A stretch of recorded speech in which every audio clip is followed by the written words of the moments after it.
Good evening, ladies and gentlemen, and welcome to Abington Green Wave football, where tonight the mighty Green Wave takes on the Sailors of Cohasset High School in the South Shore League Tobin Division Championship. My name is Sean Riley. With me tonight, special guest star Clem Leary. Clem Leary. Coming down the stairs right now is the Abington Green Wave. Big game tonight. Perfect weather for this game tonight. Abington comes in a game 4-2. Cohasset 5-1. Always a great game between these two teams. What do you think you're going to see tonight, Clem? Well, it's late October, and obviously Abington High is playing meaningful football. These two teams have been battling year after year. Since 2010, Cohasset only beat us in 2011, and then last year we played them twice. We beat them in the regular season. We ended up playing them 2 weeks into the playoff season, and Cohasset beat us in that playoff game. So the Green Wave looking for a little bit of revenge. This game is going to have a lot of effect on the seedings for the playoffs, which will be announced this weekend after we see who wins, who loses all the different games throughout the state. And hopefully whoever controls the line of scrimmage and runs the ball well and minimizes their mistakes should win the game. Yeah, these are two very well-coached teams, as we know. Most of the games for the last 10 years or so have been 1 and 2 touchdown differences, really. And like you said, you can't make mistakes against the Green Wave. You can't make mistakes against Cohasset. Hopefully, being on the home field, getting the home crowd behind you, Green Wave can get off to a good, solid start. Things might bode well tonight. Yep. Hopefully, they'll get Will Klein into the game early, get him going. Got a full house up in the press box here tonight. We've got WATD, we've got the Boston Herald, we've got Wicked Local, we've got the Boston Globe. Everybody's here to watch this game, the two Titans of the South Shore League Tobin Division. And at halftime, we're also going to have a special presentation, a teacher appreciation night from some of the captains of our various varsity sports teams. Will be acknowledging their appreciation for certain teachers from Abington High and middle schools. So stay tuned at halftime. As the crowd continues to fill in here, referee Greg Camara is out at midfield with the captains for the official coin toss. Want to also mention that on November 9th at the Knights of Columbus in on Hancock Street, the John Favor Scholarship Night will be once again held from 7 to 11. Again, it's November 9th at the KFC. Yep, both my sons are recipients of that scholarship. It's a great thing that Dennis Graham and classmates of John Favor put together every year. And that's his number 24, correct? That's right. Retired his number. Referee Camara is letting us know that Abington won the toss, and they're going to defer to the second half, which is always typically what they prefer to do. Hopefully we have a good start on the defense. That's right. Cohasset will be receiving the opening kickoff. Tonight for our national anthem, we're going to have Abington High School student, I think it's Catherine Genest, will be singing for us. Billy will be turning on the microphone in just a minute. And I just can't wait for this game. I didn't get much work done in the office today, Clem. I called in sick. No doubt about it. Yep. Kevin Whalen couldn't make it here tonight, and he's, I'm sure, going to regret it. And that's okay. I enjoyed coming in from the casting couch. We love having you in here. It's always exciting when you're on the microphone, Clem. Never know what you're going to say. I enjoy coming to the Nuts and Bolts booth all the time. All right, so we're going to pause for a second, put our headsets down. When Billy Davis, our cameraman, will turn it on the external microphones for the playing of our national anthem. We'll be back right after that. Ladies and gentlemen, please stand and remove your hats and join Catherine Genest and the Abington High School Marching Band under the direction of Mr. Charlie Blanchett as we honor all that have served and continue to serve our country, giving their all to keep us free and safe with the playing and singing of our national anthem.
One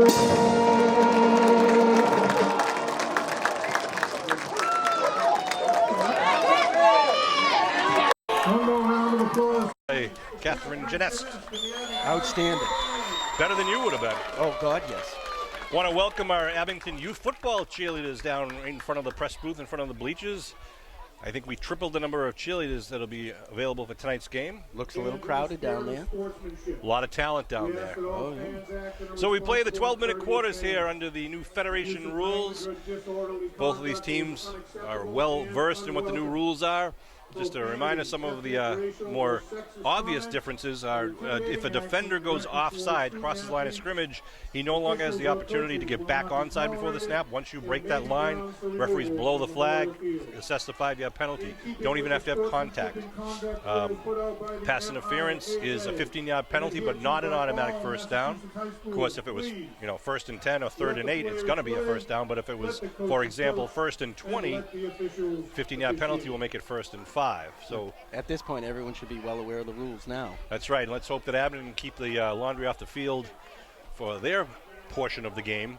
Green Wave will be kicking off left to right across your television screen.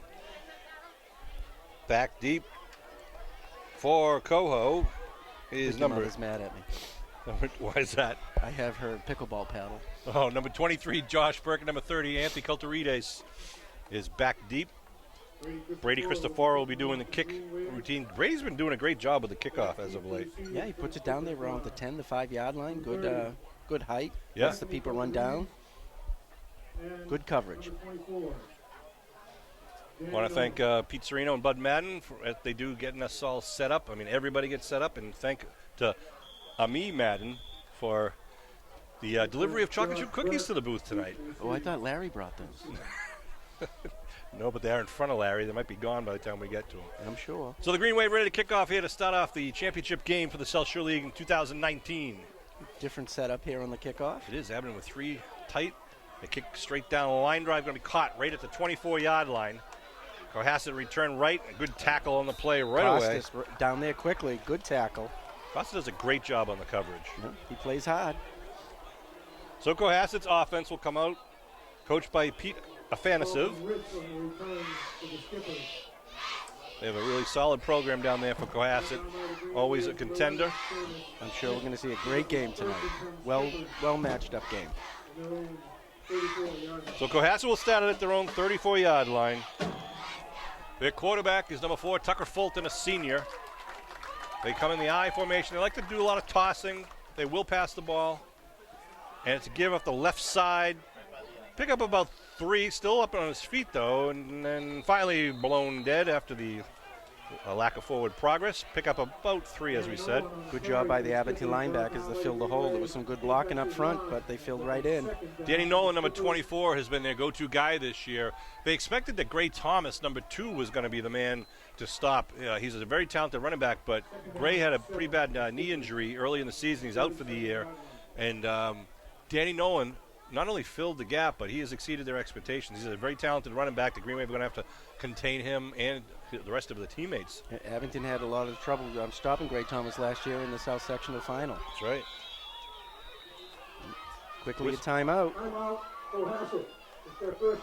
Interesting. Cohasset calling a timeout on the second play of the game.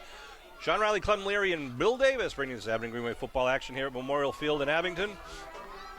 It is you can just feel kind of the tension in the air right now. Everyone wants to, you want to get on the board. You don't want to make a mistake, and everyone's going to have to try to get into it and loosen up a bit. Yeah, I'm sure both teams are a little nervous. Including me and Clem. I'm very nervous. Yeah, as I mentioned, we got WATD Radio here covering the game, which we appreciate all they do for high school sports. Steve McGuire is actually doing the color commentary for ATD tonight. He's probably more nervous than me. Fans, you'll notice that there are a few extra cheerleaders. So Coach Afanasiv talking to his team early.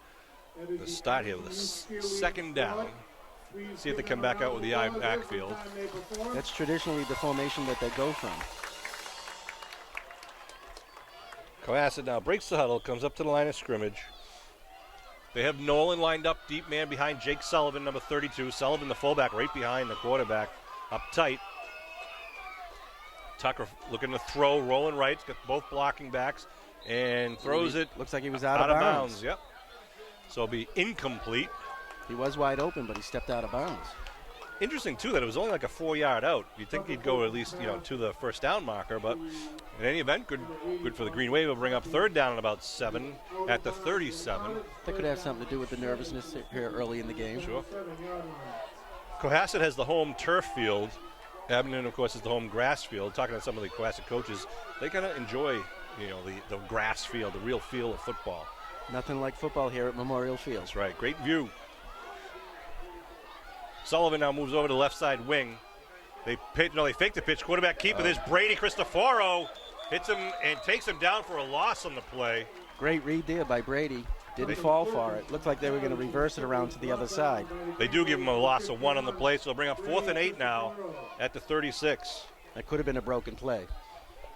Well, we know that Fulton likes to run. He's listed actually on the roster as a running back, but he is the quarterback. 4th and 8. Good stand by the Abington defense to start the game. Klein and Seamus Schmidt are back at their own 30-yard line awaiting the punt. Good snap. Ooh, good rush. Let's see if good they do some high razzle-dazzle. kick to Schmidt. Schmidt takes it, gives it to setting up Klein. the wall. Klein's going to get around one man and cuts it back inside, gets up to the 40-yard line. That's a nice tackle by number 24. Didn't fall for the fake. That's Danny Nolan. So the Green Wave offense will come out on the field with 10:19 left here in the first quarter. At their own 40. Get a good drive going here. Get down and get some points early in the game.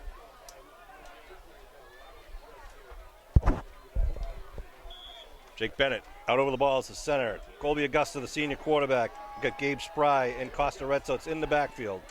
Klein in left side wing. Looking to throw. First play. Looking for Schmidt. Now going downfield. Puts it up in the air. Falls incomplete. Good protection by the line. Colby had plenty of time. Bring up 2nd and 10 at the 40-yard line. Hopefully Abington can just establish that ground and pound. Yeah, interesting they come out with the pass in the first play. Typically Abington does start running the ball, trying to just prove themselves and weaken the defense a bit. But maybe they're trying to catch Coach Rowley saw something on the film. Seamus Schmidt out wide near side. Klein in the eye now. Behind the always dangerous Gabe Spry. Give us to Klein, left side. Cuts it inside the tackle. Klein still on his feet. Spins around. Picks up about 3 on the play. Good run. A little more blocking by the offensive line. He made it get to the outside. This might be one of those games as to who controls the line of scrimmage. Well, I'm sure they're going to key on Will Klein. Yeah. And let someone else beat him. But remember, Gabe Spry had a great game last year. Spry's been great. A big game against Norwell. He's got 3 touchdowns in the air. Coming in the game, Klein has 7 touchdowns, including a big kickoff return for 81 yards. They come out in the shotgun formation now, wings on each side. Oh, Augusta gets the ball now, puts it up in the air, looking for Costas and catches it. Catch. Gets the first down at the 48-yard line. Wow. Great recovery. A heads-up play there by Colby Augusta. Excellent awareness. Right up on the ball. Hurry up offense for the Green Wave. Got to get the chain gang up there. They put Seamus Schmidt out wide right, 1st and 10. Nice job by Costa Rezzo staying in the play 100%.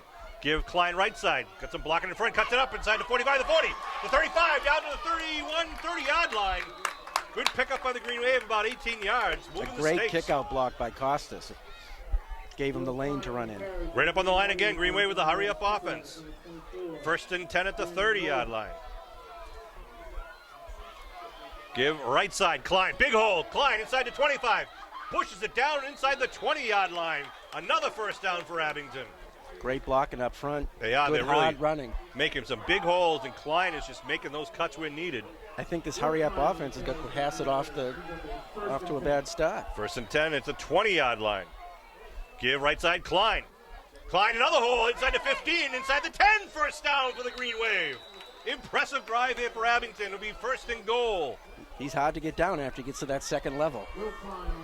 Nice job by the Green Wave offensive line.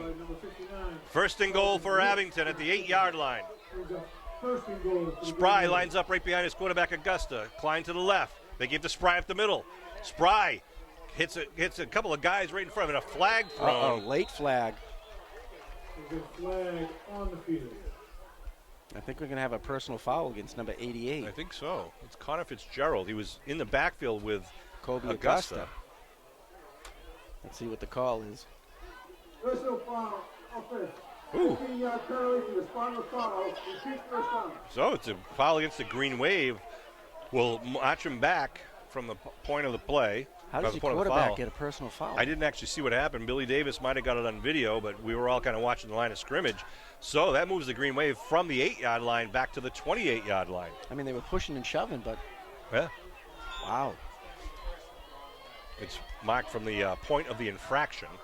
That's a tough call to start. So first and goal at the 28-yard line. Yeah, it's an opportunity to get pad the stats a little bit here. Klein lines up in the I backfield behind Gabe Spry. They put Costaretos in motion. They pitch to Klein. Student body left. Get some blockers in front of him.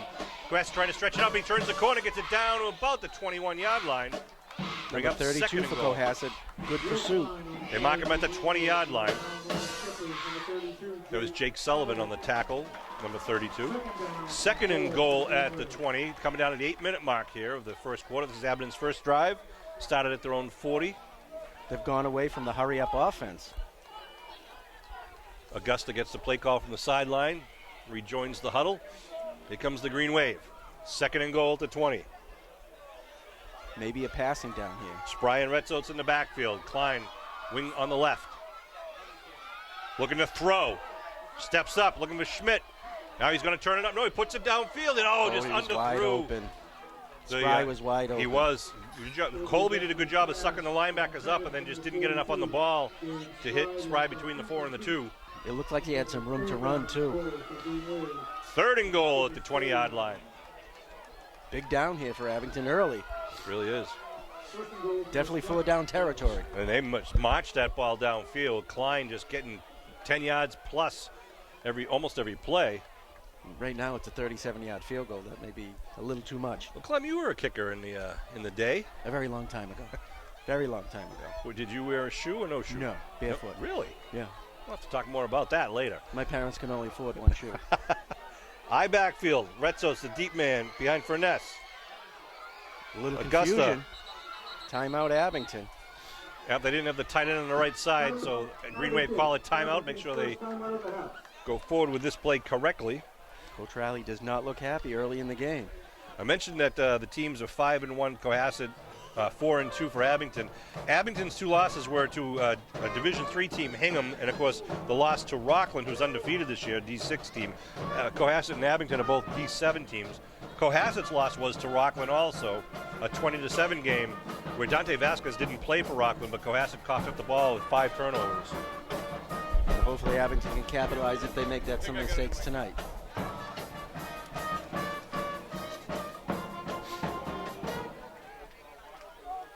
So the Green Wave back into their huddle. Cohasset comes off their sideline. 7:35 to go here in the first quarter. Abington Green Wave against Cohasset Skippers. Big down here early in the game. Let's see what the Green Wave have up their sleeve. Green Wave the Cohasset safety, Devin McGinty, kind of playing a little bit deep. They got the I backfield again with Retzos. They put Klein in motion. Looking to throw is Augusta. Going to the corner. Looking up for Seamus Schmidt, but it falls incomplete. Looks like there was some contact down there, but no call. So what do you do now, Clem? 4th and goal at the 20. You can't punt. It's too far for the kick. You got to go for it. You definitely have to go for it. You bring in all your wide receivers and see what happens. They send in number 5, Matt McGuire, number 7, Drew Donovan. Maybe a draw or a screen. Something that they're not expecting. Green Wave forced Cohasset to go 3 and out on their opening drive. Here is now Abington with their chance. 4th and goal at the 20. Shotgun formation. He's got 2 wideouts to each side. Looking to throw. Steps up. Got to get away now. He's still on his feet. Puts it up in the corner. He ends up looking for Schmidt. Oh, goes in and out of the intended receiver's hands. And there's a flag, though, back at the line of scrimmage. It's got to be a holding. We'll see. I don't know. They're talking to one of the Cohasset linemen. And Abington's not, the offense is not getting off the field. Would this be an automatic first down? Depends on what it is. It likely no. If it is, that would be a big mistake by Cohasset. Oh. Really? So they said it was that Colby had gone over the line of scrimmage when he threw it. I didn't see that myself. Wasn't really looking for it. So it's an illegal forward pass. Under the new rules, however, Colby can actually go over the line of scrimmage and then come back behind the line of scrimmage and throw it, which is not what happened there. So it'll be, they'll mark off the 5-yard penalty, I believe, and put it on the 25. Let's see what they do here. Yeah, here they go marking it off. 7:21 left on the clock here. Cohasset will now get their second possession at their own 25. Well, they're marking at the 24, I'm sorry. Abington was in a good spot to score, unfortunately, with that personal foul. High backfield, give it to the second man. Oh, nice tackle in the backfield. Gabe Spry was there in a hurry. Wow, how did he get there that quickly? Unblocked, came right through. That give again was to Danny Nolan. He wasn't quick enough that time. They make it a loss of 2. Loss of 1 they mark it. Thought it was more than that. Should be a passing down here. Let's see. Come out in the eye. 2nd and 11. Slot left formation. Eye backfield. Good watch for the tight end on the far side. They give it to the fullback right up the middle. He's hit. I think that was Cedric Lucas Summers who got to him. It was Cedric on the tackle. A great read. He didn't go for the fake. Sullivan on the carry. Just where you want to be, though, for the Abington defense. 3rd and long. Yeah, it's going to be 3rd and 7 here at the 27-yard line. Let's see what Abington does. Keep an eye out on Fulton. He can throw, but he also is a pretty good runner. They get the eye backfield once again with Nolan the deep man behind Sullivan. They give this, no, they fake it. They throw out into the flat. It's connection, and he's going to be stood up and stopped before the first down. Great job by the Abington defense to go to the ball. Cam Albanese on the reception, number 11, and half the Green Wave team piled up on him and took him down. So it looks like it'll be another 3 and out here for Cohasset. Another good stand. It was. Let's say try a little razzle-dazzle in their own territory. Too early in the game for that. I would say so. So 4th and 2. Looks like we'll get some good field position here. Green Wave would holding them to 2 3 and outs. Punter, oh, it's a fake. They do go right. And they're going to stop 42. him. It was Fry, stops him at the 30, giving the Green Wave great field position. Not fooled at all. How about that? It was the fake punt. Great play by Spry, 42. Wasn't fooled at all. That's a gutsy call by Cohasset early in this important game. I think Abington had to be, spying on that. Maybe he's trying to get his offense going. But it looked like the punter was moving forward before the ball was even snapped. Yeah. Kind of gave it away. So the ball's at the 31 now. Let's see if they go to the hurry-up offense. Was very successful on the last drive. 5:26 to go in the first quarter. Schmidt out wide to the near side. They give right side Klein. Klein, big hole again on the right side. Klein still on his feet inside the 20. I was going to say the 25, but he stops at about the 26-yard line. Good yards on first down. Yeah, another pick up a 5 on the play. If they can do that all night, it'll be a long night for Cohasset.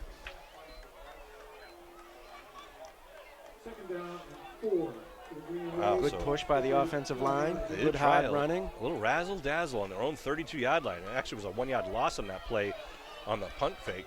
Here we go, 2nd down. Very surprising early in the game. They give left side quick dive to Klein. Stutter steps, still on his feet, pushing. Broke a tackle. And then gets about another 2 or 3 on the play. Bring up 3rd and short. Great yards after contact. Almost a horse collar type of tackle on that one. Coming down to 4.5 minutes in the first quarter. Will Klein looks like he came to play tonight. He does. And, just this quick snapshot, the Green Wave defense has really stymied the Cohasset offense. The Abington offense has just bullied the ball downfield, and but for that penalty, we might have already had one on the board. Right now they're controlling both sides of the line of scrimmage. 3rd and 2. Give to Costas Retsos, trying to pump it outside. Costas cuts it back. He's going to be stood up. No, spins forward, though. Good second effort. Good second effort. He was hit initially by Cam Albanese, number 11, and they do give him the first down at the 20-yard line. That's a great conversion right there for Costas. Nice, good extra. hard running. He is a tough runner. Tommy Finesse, another tough runner coming off the field, taking a breather. Had a big touchdown last game against Medford. 4 minutes to go here in the first quarter. Fresh set of downs at the 20-yard line. Here come the Green Wave to the line of scrimmage. Schmidt out wide to the far side. Klein, left side wing. Spry in the backfield with the Retzos as the right side wing, goes in motion. They fake the pitch. They go to throw a slant pattern to Schmidt. Gets it at the 6. Spins down to the 5-yard line. Nice pass and grab by Seamus Schmidt. Great pass by Kobe Augusta there. Schmidt was wide open. First and goal. One-on-one coverage on the outside. They come right up on the line of scrimmage. No huddle. First and goal at the 4. Give Klein right side. Looking for the hole. Slices up. Gets it down to about the 1-yard line. Bring up second and goal. Good tough yards there. Abington go back to the no huddle. Good job by Schmidt there with that grab with a man on him and then kept taking him downfield for a few more yards. He dragged him for a few more yards.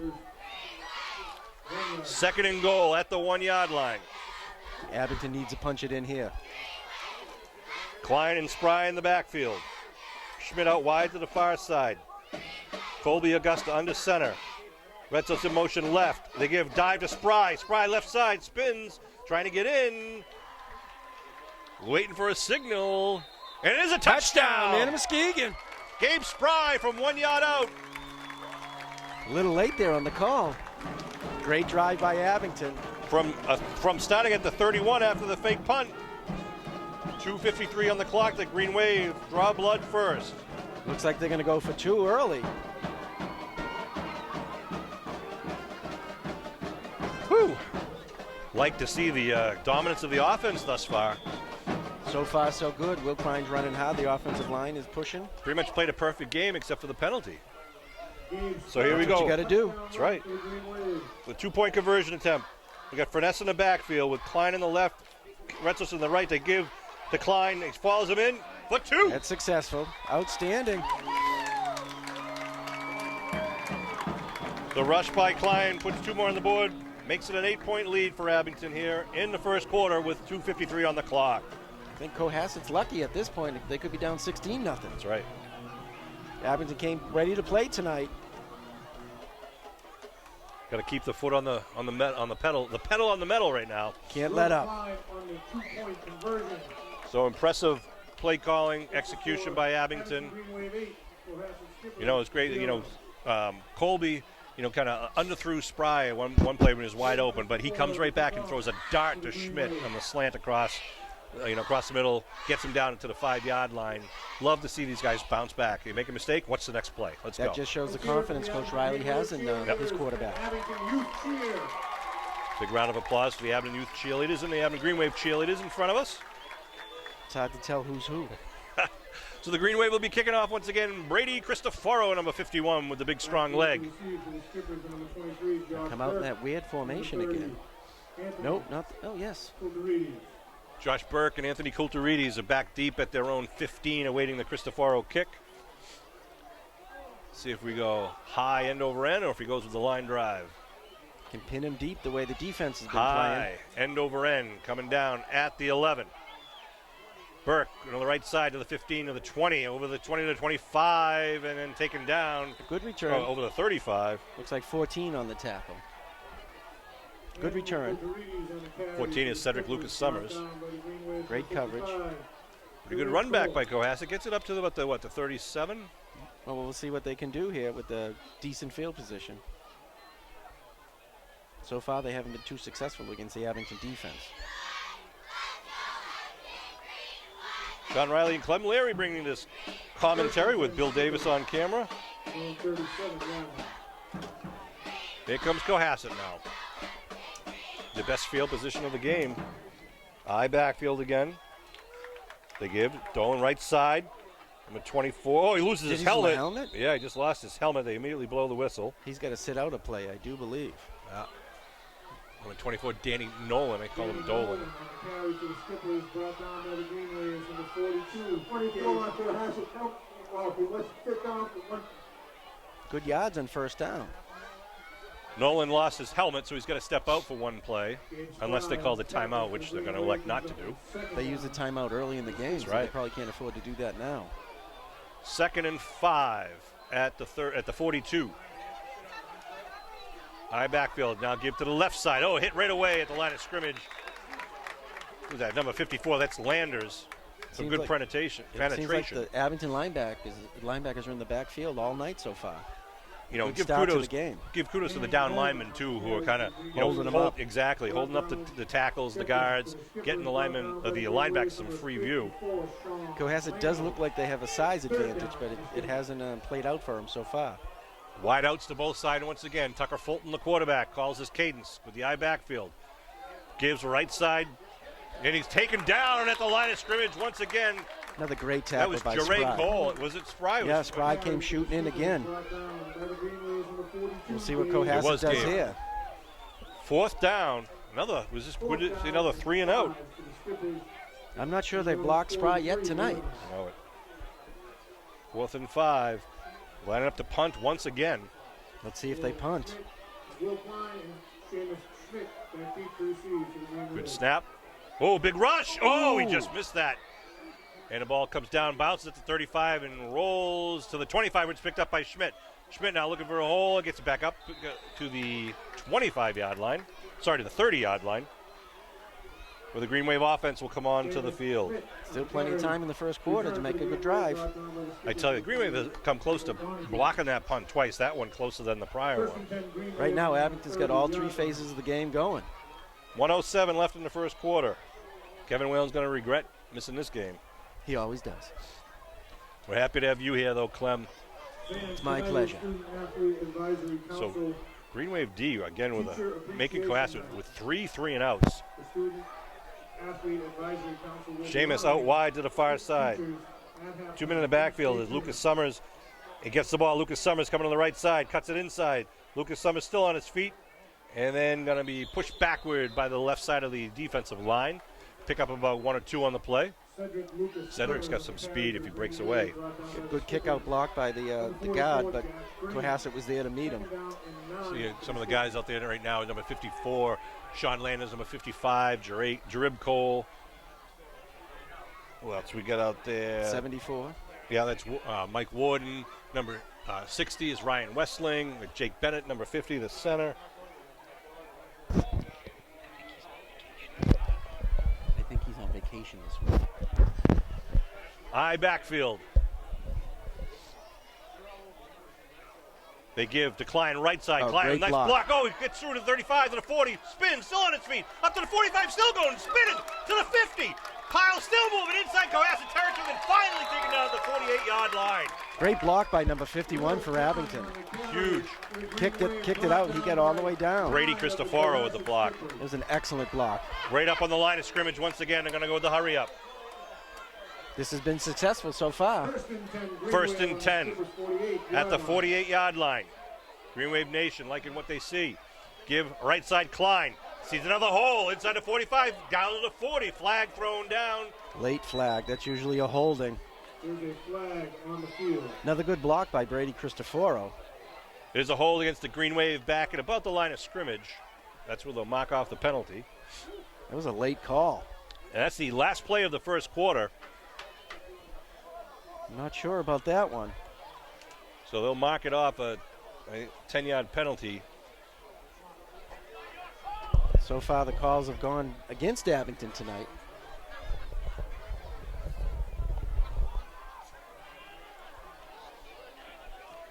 So referee Camara. Offense. 10-yard penalty. Repeat first down. That is the end of the first quarter.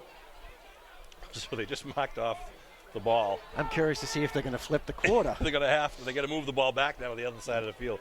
Hey, I want to send a shout out and thank you to our fall sports sponsors, Abington Bank, Midway Auto on Route 123, the law offices of Sean P. Riley, Dairy Queen, everybody knows where Dairy Queen is, Quayle Funeral Home on Adams Street, McDonough Insurance Agency in Abington Center, Trufant Real Estate on Brockton Avenue, Route 123, Off the Wall DIY, Glen La Pointe Inc., Lindo Realty Group, Deanne's Sports and Entertainment Restaurant, Amos A. Phelps & Son, and Giardino's Restaurant right at the intersection at the high school intersection there, 18 and Lincoln Boulevard. I want to thank all of our sponsors who help support all of Green Wave Sports.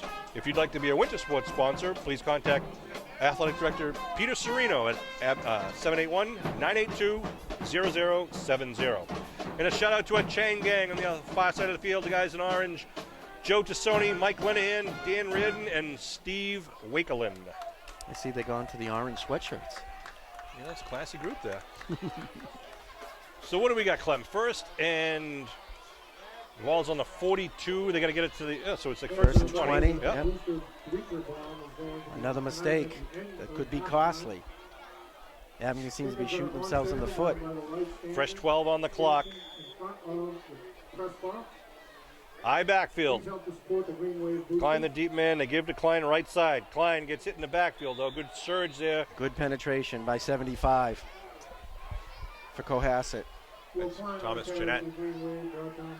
Tom Dockeray is their captain, number 76 for the line. Looks like they've made an adjustment or two. We shall see. Grasshopper. It is 2nd and 22. Augusta gets the call from Ed Riley, the offensive coordinator, former Abington High School quarterback. I would imagine that this is a passing down. I'd imagine this might be a screen. That's going to be my guess. Something to keep them off balance. Looks like they're creeping up. They're bringing the safety up, too. D'Ambrosio goes out wide with a slot formation. Now Klein goes in motion. Shotgun to Augusta. Goes with another slant and then falls incomplete. The intended receiver was number 11, Seamus Schmidt. That looked like the hook and ladder. Spry came out of the backfield.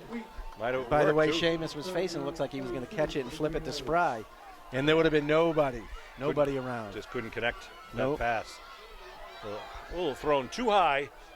I think Augusta was a little bit too excited on that one. Maybe they'll come back to that one later in the game when That's they right. have the single coverage on the wide side of the field. So 3rd and long 22 now at their own 40-yard line. 8-0 Green Wave lead. It's pretty much been all Abington thus far. You take away those 2 penalties and it could be a lot worse. Yep. High backfield with Retzos, the deep man, in the eye. Klein in motion. Augusta to throw. Pump fakes, got the little rush, puts it up in the air. Oh, he's looking open. downfield, and it falls incomplete. Couldn't lead Klein far enough. He was open, though. Yeah. I think the ball was a little bit out of bounds there. Bring out the Green Wave punt team for the first time tonight. Not a bad drive, but unfortunately that one penalty, which was called from the referee way in the back. Probably not his call, but So with the 4th and long at their own 40, 11:02 on the clock here in the second quarter, the Green Wave will likely punt with usually Klein does the honors, does the rugby style kick, whereas he kind of rolls to the right and kicks it on the run, or if he sees a big hole, he could just take it downfield. the Cohasset deep man is not that deep. Fanara is standing to the right of Klein. Schmidt moved up, got motion, I believe. Right to the snap, full stop. Offense, 5-yard penalty. Remaining 5-yard penalty. They move it back now to the 35. So far, Abington has 35 yards in penalties.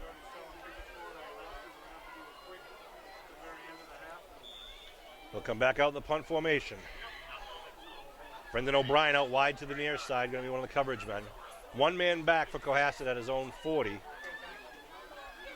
They roll him this way now, and Fanara kicks it with the left foot, and they call a fair catch at the 38-yard line. I didn't see that. Nice job. It's a great play. I didn't see the fair catch. It was a smart play because if he gets hit, it's a penalty, and a good job by Fanara. That's a pretty good option for the Green Wave, where they can roll left and kick, or they can roll right and kick.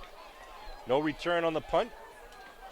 We'll see if the Abington defense can keep up with what they've been going with all game. 10:57 on the clock here in the second. Cohasset now at their own 37. 37-yard line. Yep. From the shotgun. Rolling, looking for the pitch. They pitch it. Breaks around the corner, man. Gets down to the 40 and then out of bounds short of the first. Looks like Cedric was there, but man just moved right around It was him. Danny Nolan, the running back, showing his wheels. Made a good shift. 2nd and 1. I think that's their most successful play of the night. 9 yards.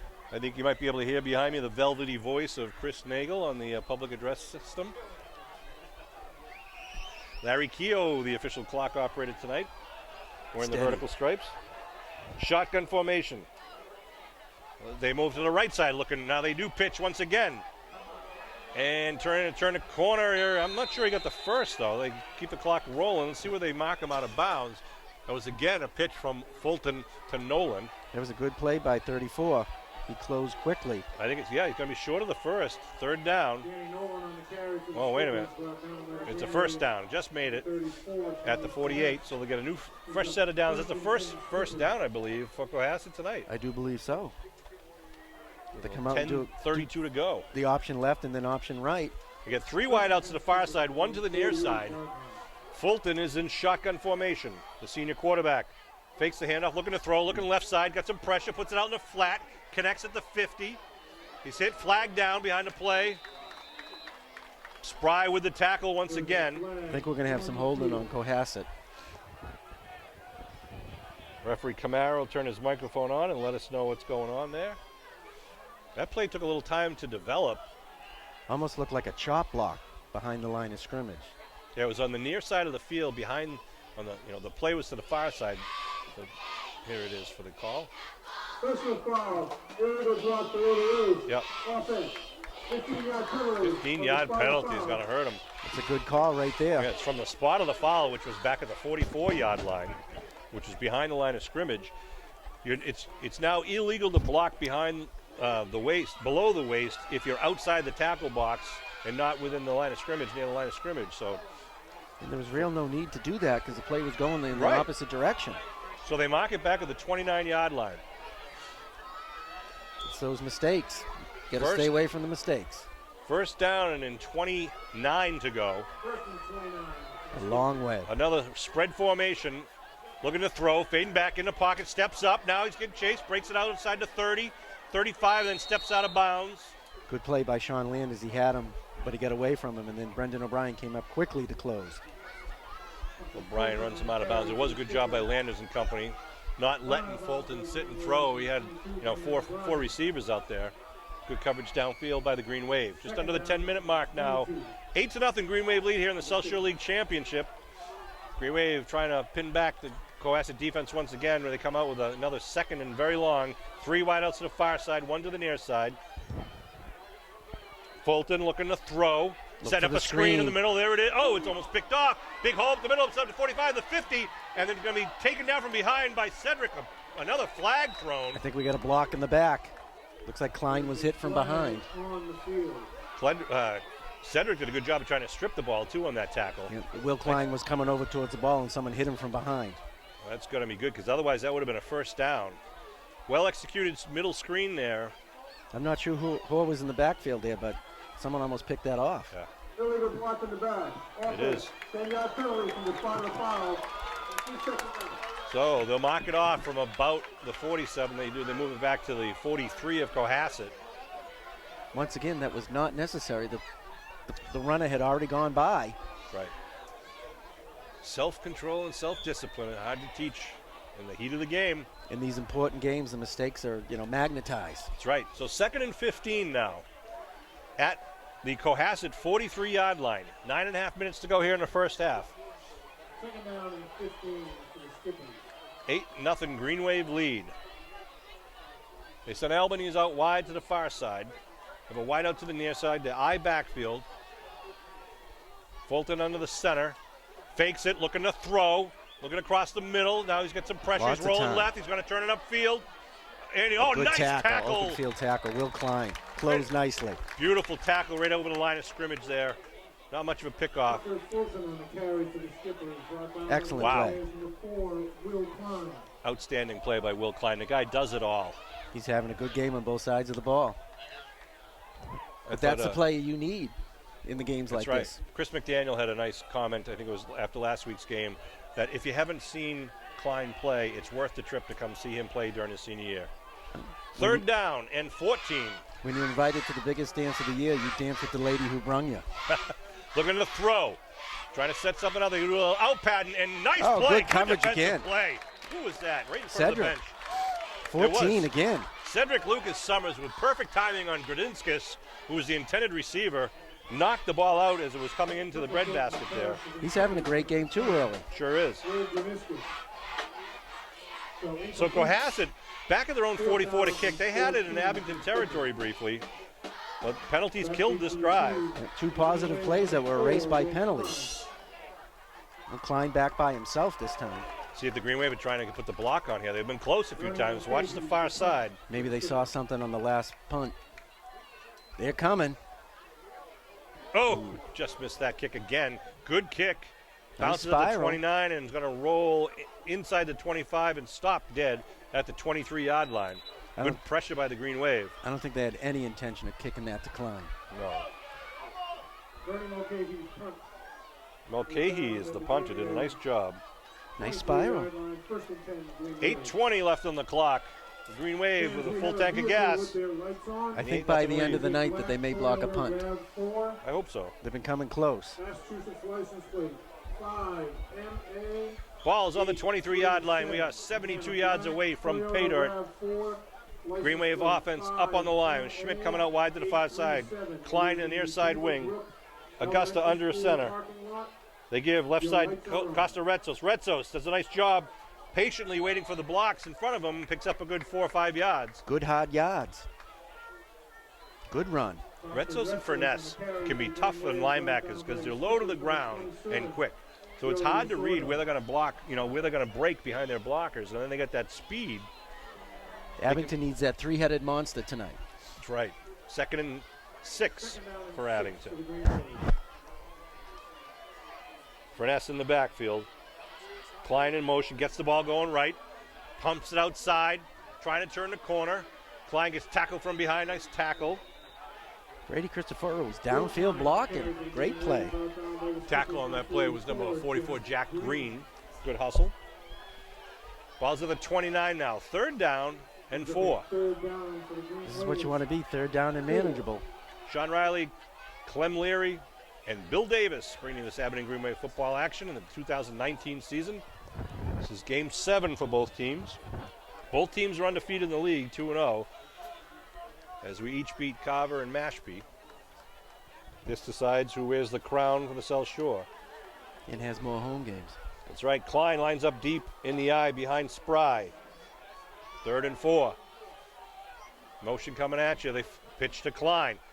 Klein trying to block with hand to the face there. It looked like it. And it's going to be short of the 1st down, up over the 30 to about the 32 or so. Yeah, it looks like someone had their hand in 55's face. Yeah, that was Jerib Cole who got the hand in the face, the receiving end of it. So here's a decision for the Green Wave. You got to go.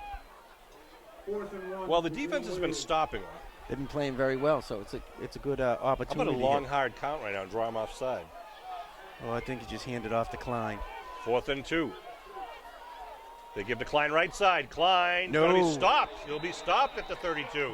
So both teams rolling the dice with a 4th down play in the first half. Great defense there. So Cohasset was 6:16 on the clock. We'll get the ball in pretty good field position. No push by the Abington line. Good pressure by Cohasset on the left side. That was the same play that they used for the 2-point conversion. So they'll have the ball at the Abington 31-yard line now. A good opportunity. Let's see if they can capitalize. The I backfield with Dolan, the deep man. Fulton calls the cadence, gives the Dolan right side, follows his fullback. Hit from behind by Spry, spins him down, picks up about 2 or maybe 1 on the play.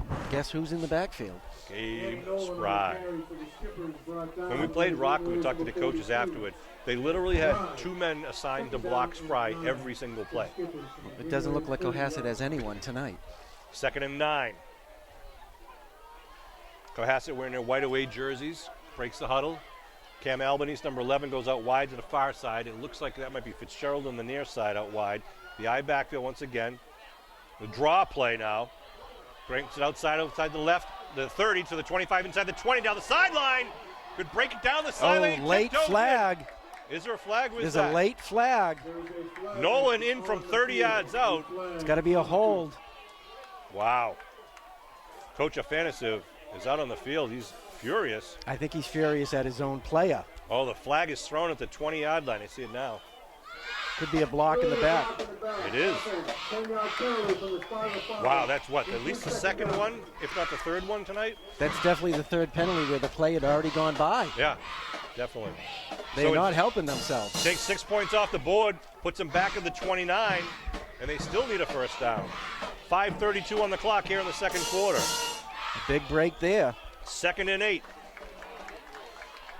A lot of late flags tonight. Yeah, good run by Nolan. Yeah, he got around the corner. A little draw play. Good time for that. Good call by Coach Afanasiv and company. That time they did block Spry. Fulton again under center. Looking to throw. Puts it out in the flat. Completes. Oh, that's a ball's fumble. loose. That's a fumble. And the Green Wave Abington pounce ball. on it. Is the baggie out? Big Yep. turnover right there at the 28-yard line. How big is that penalty now? Woo! That is. I mean, not only do you take the points off the board, you give the ball back to the Green Wave. In plenty of time. Wow. Traditionally on these plays, Coach Riley throws a long bomb. And I Once this apologize happens. for seeing who made that tackle. I'm not sure who made the recovery, but a nice play to strip the ball out.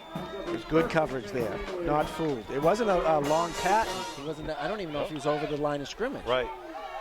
So Abington now with the ball at their own 28-yard line. Let's see if they go to the hurry-up offense that was very successful so far in the first half. You got Schmidt out wide near side, Klein in the slot. Looking to throw. Klein going down the middle of the field. They air it up for him. Klein under it, and it is incomplete. Good coverage downfield by number 8, Devin McGinty. They Good coverage. did go for the gusto there on that play. Shockingly. Coach Riley's been doing that for years after a turnover. 2nd down and 10 at their own 28-yard line. Doesn't take much time, stops the clock, still plenty of time. See if they go back to the ground game. It's been very successful tonight.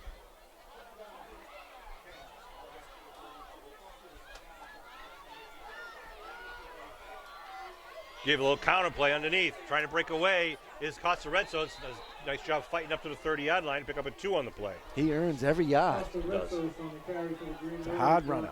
I like that counter play. That thing can be sweet if it pops open. I'm surprised they did it to the short side of the field.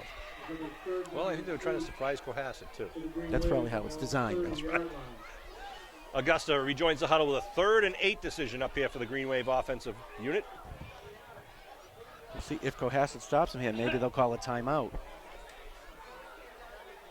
At center is Westling. I think I was saying Bennett earlier. Bennett's not here today. Westling is doing the center honors.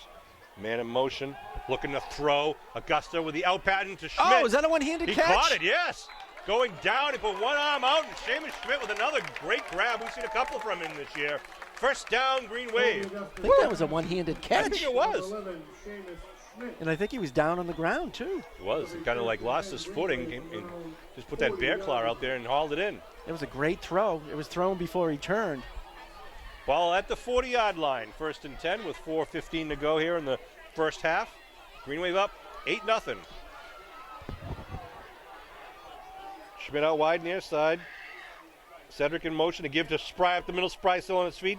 And then taken down after a hard 2 yards. Another broken tackle there, and he would have been off to the races. Good defense by the Cohasset line.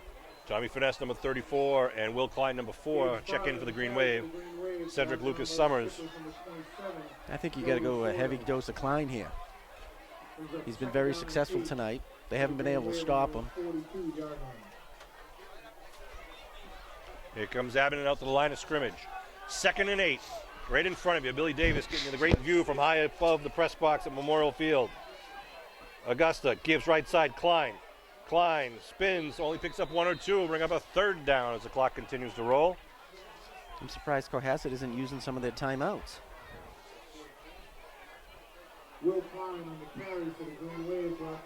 They might want to get in the locker room and regroup because Abington has been dominating this first half, but yet they only have the 1 score, 8-0. It's the penalties by both teams that are, taking points off the board, really. Stopped the Green Wave dry and literally took points off the board for Cohasset. 3rd and 7 at the 43-yard line. Schmidt got single coverage out here again. Augusta rolling, looking for Schmidt. Fakes it now, brings it down, has to run. Still on his feet now, throws outside, connects. Good cut. Big cut. He's going to get it the first down. He's going to get over the 40. Turn it up, turn it up. Lucas Summers out of bounds. What a play by Cedric Lucas Summers. Woo! Great awareness by Kobe Augusta. It was great by Augusta. Went to throw, cocked it back, had a guy on him, put his hand down on the ground, and then saw Cedric on the far side of the field wide open. All alone. And what a play, what a run, yards after carry there, vertically and horizontally across the field. I thought he wasn't going to get the first down unless he turned it up. Ball moved down now to Cohasset territory at the 41-yard line. Cedric keeps the drive alive. Big conversion. Big conversion. 1st and 10. Donovan out wide to the far side, wearing number 7 on his jersey. I backfield. Single coverage again. Lucas Summers, the deep man, looking to throw. Looking for Donovan. Donovan with He's wide open. Chair pattern going up, and my God! Touchdown, Drew Man, Donovan! Muskegon, another one-handed catch. Touchdown, man of Muskegon! Wow. A 41-yard touchdown bomb from Augusta. Put it up about as high as it went long, and Donovan with an acrobatic twisting catch. Going back, he just stuck out that one hand and made the catch. He was wide open. Drew Donovan, a sophomore, got behind everybody. Oh, put 6 more on the board. Looks like Abington's going to go for 2 again. Number 7, Drew Donovan. Wow. That was a great play. Catch. That was a little chair pad where Donovan faked the out. Colby pump faked it. Donovan turned it downfield, got behind 2 men, and did a great job of following that ball in. And that's not easy to be spinning at full speed. I'm sure Cohasset's going to have to look at that at halftime. They've had single coverage all night. So they're going for the 2-point conversion. They come up with line of scrimmage with Spry in the backfield behind Augusta. Klein on the left. Retzos on the right. They put a man in motion. They give to it. Oh, there's the Retzos coming counter. back to the near side. Retzos trying to get the corner. Flag thrown. He's in for the 2, but we'll see. It looks like it's in the area where there might be a penalty hold on Abington. Yep. May want to go to the extra point. It is a hold against the Green Wave. So they'll try again, but after they assess the 10-yard penalty from the 3-yard line. So the try now will be from the 13-yard line. So it'll be a 30-yard extra point. Or they go for it. I know, I'm pretty sure they brought in Tommy Fanara for the extra point. The big leg number 10. Fanara is a sophomore. Showed some good leg earlier in the season. With I think we had a 27-yarder, I believe. 2 plays in a row here that the sophomores are shining. How long is this going to be?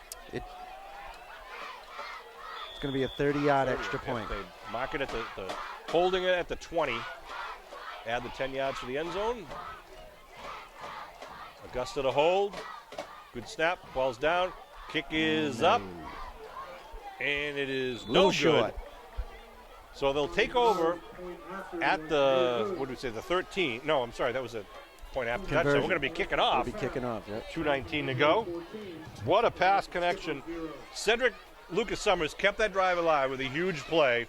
And then the very next play, sophomore Drew Donovan steps up. And as you said, Cedric is a junior.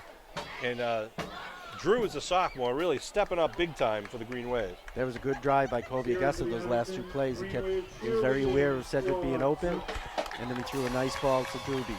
72-yard drive. Very costly, that turnover. So it makes it 14-0 for the Green Wave. 2:19 left on the clock, and the Green Wave will be kicking off. That was a 12-point swing from that penalty and then the turnover. Yeah, so they score. Penalty brings it back. Next play, pass is complete but fumbled. Green Wave then get it over midfield with that Cedric play, Cedric Lucas Summers. And then you saw Donovan on the far side and at the end zone line, scoring 6 for the Green Wave. Cristoforo booms it downfield, end over end. Going to be caught right at the 13-yard line on the far side of the field. Got some blockers. Gets it up to the 40 and then rushed down at about the 45-yard line. Another good return. Great tackle by 52. Burke on the return. Jure Cole on the tackle. Jure's an athlete out there for the Green Wave. If Abington can stop them here and get the ball back, they get the ball in the second half. That's right. We're going to be receiving the opening kickoff. Ball at the 45. First and 10. See what Cohasset does. Trailing by 2 with only 2:11 to go. So they go methodically downfield, or they try to throw a draw play once again up the middle. Kicks to the left side, breaks the tackle to 50, cuts it back inside of the 45, still on his feet. Nice cut back outside, breaks downfield, and then finally taken down by Schmidt, I believe. That draw very successful again. Or was that Fanara? It was Schmidt. No, Schmidt, number 11. Nice run once again by Danny Nolan. That draw has been deadly.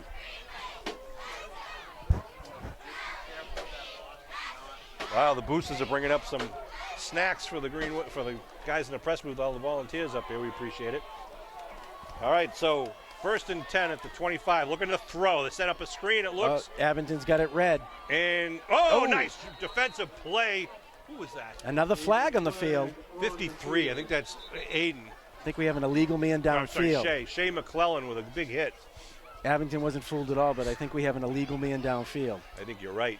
McClellan hit the receiver as soon as he hit it, as soon as he touched the ball. Abington had that snuffed out. And it is an illegal man downfield. See if the Green Wave will take this. I mean, a loss of Is down. that a loss of down? Yeah, or they can just, yeah, you're right. So it would So be, you take the penalty and it will be second down. Ineligible receiver downfield, offense, 5-yard penalty, repeat first down.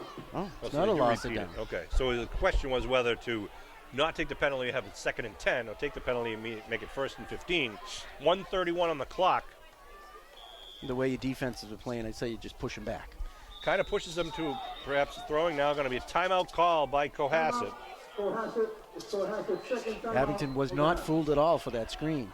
I want to show the Green Wave cheerleaders down and getting a photo with all the youth cheerleaders right now. And if I can send a shout out to the Varsity cheerleaders for 2019, we've got Lindsay Augusta, Kate Baxter, Kelly Bolger, Jamelyn Boyle, Elizabeth Bromley, Jill Cabral, Elizabeth Campbell, Kerry Cardinal, Haven DeMambro, Carolyn Doherty, Emily Azell, Leah Kinnenberg, Michaela Littman, Alina Magnasco, Olivia McGuire, Erin McDermott, Jillian Park-Page, Kristen Parks, Lola Rivas, Emily Simonetti, Andrew Vasquez, Julie Waszewski, and Kylie Zabrowski. I want to thank also their coach, Kristen Gerhardt.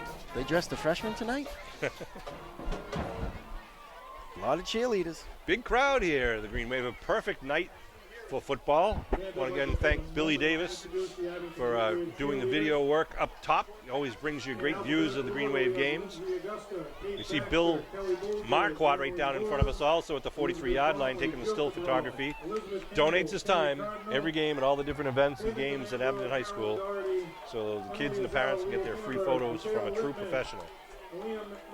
So, Clem, first and 15 at the Abington 30, 14-0 Green Wave. Green Wave want to grab this ball and maybe take this out of the air. They come out with the eye, slot right formation. I'd watch for the draw. It's been successful. Looking to throw. Big rush. That's a hold. Turn. Going downfield, and it's going to be out of play. And Oh, late throw. flag. That's going to be a late hit. It is. I think it was a hit against Spry. Late hit on the quarterback. Personal foul, rushing the passer, defense, 15-yard penalty from the previous spot. That's So a we give it mistake. right back to him with a big penalty. Automatic first down. That'll be enough for a first down. Just gave him a first down after the incomplete pass. Would have been third and long. Another mistake. Both teams with the mistake on the penalties. And by a captain, too. Can't be doing that. Got to keep your composure in games like this. First and 10 at the 15-yard line. Eye backfield. Nolan, the deep man in the eye. They give to Nolan Here's the another draw. draw. Sutter steps, cuts it inside down the middle. Now tries to poke it outside. Still on his feet. Dives towards the 5, but it'll be short of the first. Abington hasn't been able to stop that draw. Clock rolling at 1:10. I think Cohasset has one more timeout, if I recall. It's going to be 2nd and 2 at the 7-yard line. They had to use a timeout on the second play of the game. Oh, wait a minute. Who's this? Timeout Abington? being called by Abington. It's Abington's second timeout of the half. Huh. Abington calls the timeout. So, 58 seconds left on the clock. Green Wave up 14-0. Cohasset's threatening on another penalty mistake. Sean Riley, Clem Leary, and Bill Davis bringing this Abington Green Wave football action. After this weekend's games, the MIA will actually be meeting later this weekend to determine the playoff situation. And The seeds will come out Monday? Yeah, so won't be notified till early next week. Who else in Division 7 is having a successful year on the South Shore? I don't know. I have Green Wave goggles on. That's all I care about, right? Yep. I don't know if we had some pre-scouting. Well, I know the coaches have already kind of outlined it and kind of have a sense of who might be in. Like, I think Case is one of them, and Bishop Stang, there's always the usuals. These two teams Seekonk are going to be in it, Abington and Cohasset.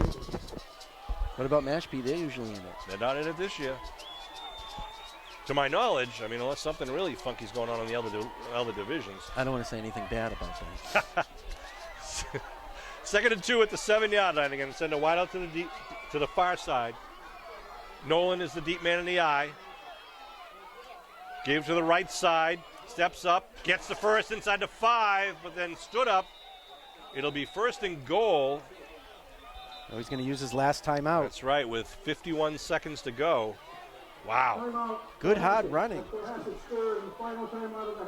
The teachers are getting ready in front of us here to be at midfield with the students for Teacher Appreciation Night at halftime. Stay tuned for that. Clem and I will take a breather while Billy Davis brings you the video and the audio. So this year, the Green Wave started off with a well-fought game against a big, strong Hingham team. The 18-0 loss, I don't think really represents how well I thought Abington played the first game against a big, much higher division. Then we played Rockland, who was solid. Rockland played a solid game against us. We lost to Rockland here at home. Traveled down to Norwell and played a pretty messy first half. Yeah, messy first half, and then the Green Wave came up alive. Into the 3rd quarter, I think. Right, and they took a 34-14 win home down Route 123. Then we traveled down to Mashpee. Well, some of us did. Not me. And neither did we. We were banned. But 24-6 Green Wave win. And Carver came to Abington. We beat Carver, and we beat Medford last week. That's how we're here with a 4-2 overall record, a 2-0 league record. Here we go. 51 seconds on the clock in the first half. 1st and goal from the 2-yard line. Nolan is the deep man in the eye. Wideouts to each side.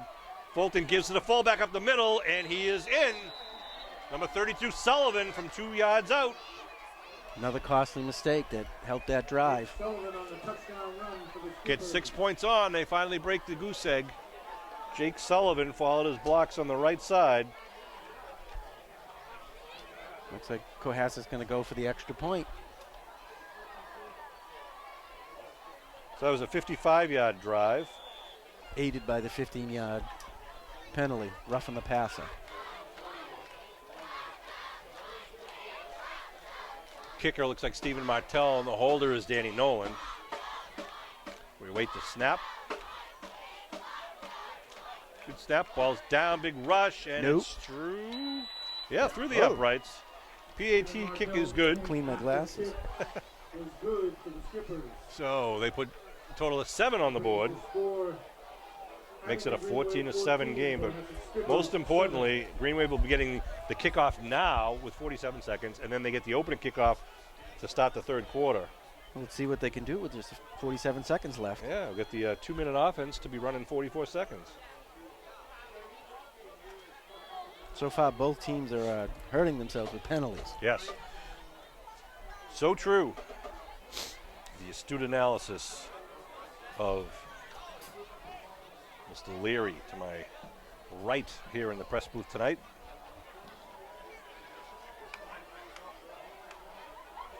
Kobe's throwing the ball along the sideline, getting warm. I want to thank all the people who volunteer down on the Green Wave Grill. Dave LaRosa, Nicole LaRosa, Deb Quinn, Kim McCann, Brian Merrick, Rachel Barrett, Lisa Tobin, Kim McCarthy, Shannon Duquette, Heather Patterson, and Missy Merrick. Some of the students also helping out down there, raising funds for the boosters, which is then spread out all the different sports programs. Here we go, the Cohasset now to kick off. Line drive kick's going to bounce and be grabbed right at the 23-yard line.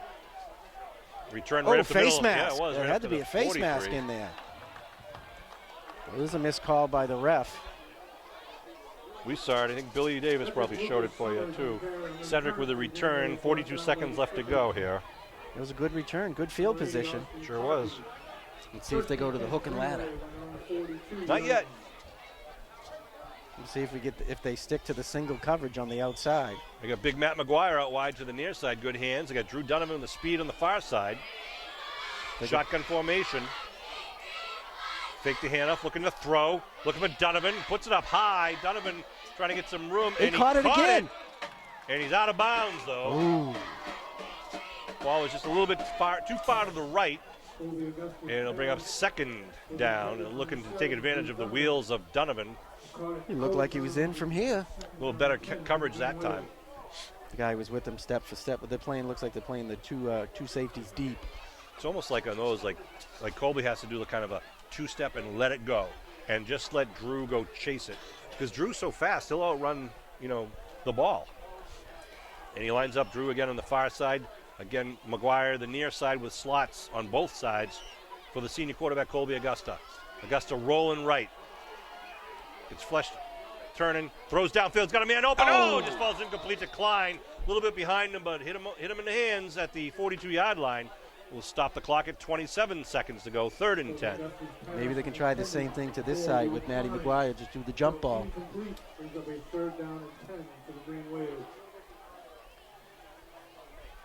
Ball's at the 42-yard line. So Cohasset's out of timeouts, correct? I believe you're correct. Abington needs to get a first down here. Well, they have 2 plays to get it, but they like to get the first down now, just keep moving the ball downfield. Similar lineup. If they run the ball, they just run out the clock. Colby to throw. Looks like, ooh. Looking, rolling. He shovels it. Oh, it falls incomplete as Seamus turned to block when Colby was looking to throw it to him. It'll be incomplete and bring up a 4th down play with 21 seconds left on the clock. I think they should have ran the ball there and just ran out the half. Now they got a punt. Yeah, Colby's got wheels. He can turn it upfield, and even if he didn't get the whole first down, he was certainly taking up 6-7 yards. It looked. And in the clock, they can't stop the clock. So. Right. But now it looks like they have a chance at a return, unless Abington gets a fake. Especially since they were getting the ball in the second half. 1 man back for Cohasset is number 9, Bernie Mulcahy, a junior. Fanara, line is back for the punt formation. Fanara with it. The left-footed kicker. It's a nice Good kick. boot. Going to land inside the 30 and take a Green Wave roll inside the 20, take time off the clock and gather a few more yards. Don't touch it. That's right. Let the clock roll. Let the clock roll. And now they blow it dead at the 17-yard line with only 9 seconds. That's good coaching for the Green Wave. Nice job by Fanara. Great punt. 17-yard line. 1st and 10 for the Skippers. See if Cohasset just kneels down or if they try to go for one here. If they're smart, they just kneel down. We'll see, though. That draw has been successful. Maybe they'll go to the draw. So we'll see what Coach Afanasiv has told his senior quarterback, Tucker Fulton. Albany is out wide to the near side. They got a wide out to the far side. Oh, Abington's going to call a timeout, I believe. Interesting. Timeout, Abington. It's Abington's 3rd and final Nolan timeout. and Did we have Sullivan too many men on the field? might have been. Nolan and Sullivan were lined up in the backfield, kind of a spread backfield at that point. And I see they wanted to get Colby into the game at safety. got it. Sean Riley, Clem Leary, and Bill Davis bringing this Abington Green Wave football action. This game will decide who is the champion in 2019 of the South Shore League Tobin Division. I believe Cohasset or Mashpee. Cohasset has been the league champions for 2013, 14, and 15. And I believe it was Mashpee thereafter. And Green Wave looking to try to claim the crown again this year. We've been in the hunt every year. Green Wave was South Shore League champions 2001, 2002, 2005, 2006, 2007, 2008, 2009, 2012, and 2013. It's been a while. Interestingly enough, well, let's see what the play is here. 9 seconds left to go. And those years were before they did the split, right? Yeah. Here we go. Under the center is Fulton, looking to throw. Now steps up. He's going to run it. Oh, he didn't but, fool but Landers there's at all. Landers, and here comes Cedric Lucas Summers with the tackle back at the 15-yard line. Clock stops at. Clock does not stop. It's going to roll out, and that'll be the last play of the first half. Good first half for Abington. Green Wave up 14-7. I thought they outplayed Cohasset, but they didn't outscore them as much as they had the opportunity to do so. As expected, it's a tough game. It is, and the Green Wave, really both teams got to clean up on the stupid penalties. It's cost them both so far. It certainly has. Abington had the early advantage. And we're going to take a break. We'll take our microphones off. Billy Davis will bring you down to field side to show a teacher appreciation night here for Abington High School. We'll be back with more third quarter action in the blink of an eye. Athlete Advisory Council would like to honor the teachers of Abington Public School System. The SAAC provided the teachers with some light refreshments before the game as a way to thank them for all of their hard work. Additionally, several fall senior captains would like to recognize an individual teacher for their outstanding contributions to the students of Abington. First up, we have Colby Augusta. He would like to honor Martha Fry, high school foreign language teacher. Colby notes, even through a difficult curriculum, you found a way to make learning fun and enjoyable for everyone. Colby Augusta honoring Martha Fry.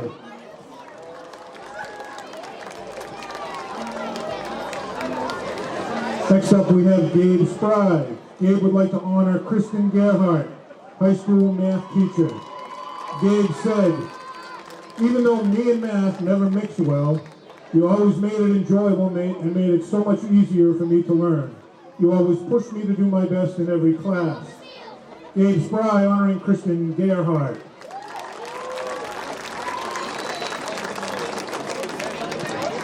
Next we have Will Klein. Will would like to honor John McGinnis, high school science teacher.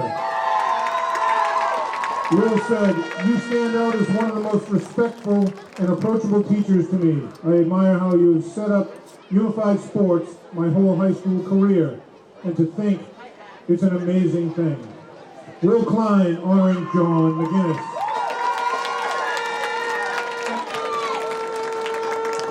Next we have Sean Landers. Sean would like to honor Kara Howell, high school business teacher. Sean said, I always enjoy taking any one of your business classes. You make all your classes very fun to go to, and I always look forward to your class. Sean Landers and Kara Howell.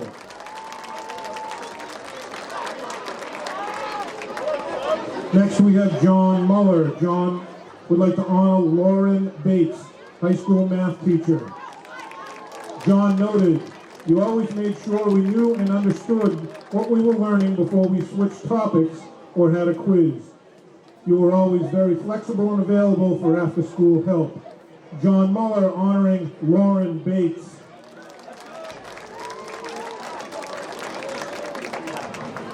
Next we have Ariel Amboy and Cam Kearney. They would like to honor Mike Dorado, middle school art teacher. Ariel writes, you reminded me why I fell in love with filming and producing videos. I want to recognize you for letting me collaborate with you and bringing stories to life. Cam noted, since taking your critical thinking and design class, I've been extremely curious about the commercial production of everyday items. I credit you with much of these peaks in my curiosity. Ariel Amboy and Cam Kearney honoring Mike Dorado.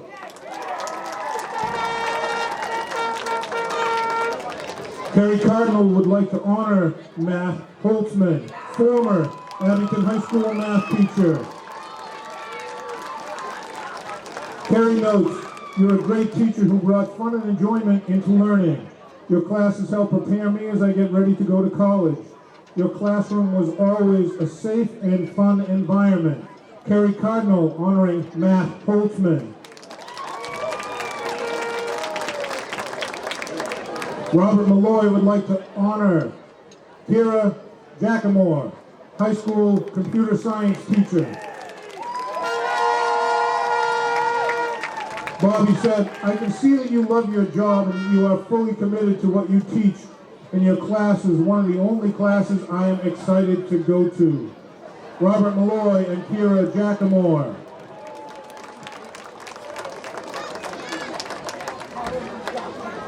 Andrew Roy would like to honor Amy Madalena, high school history teacher. Andrew wrote, "You taught me so many writing skills in your 10th grade history class that I still use to this day. You give everything to giving us the best education in history and Holocaust class. You made me have a love for history and gave me the motivation to work hard in school." Andrew Roy honoring Amy Madalena.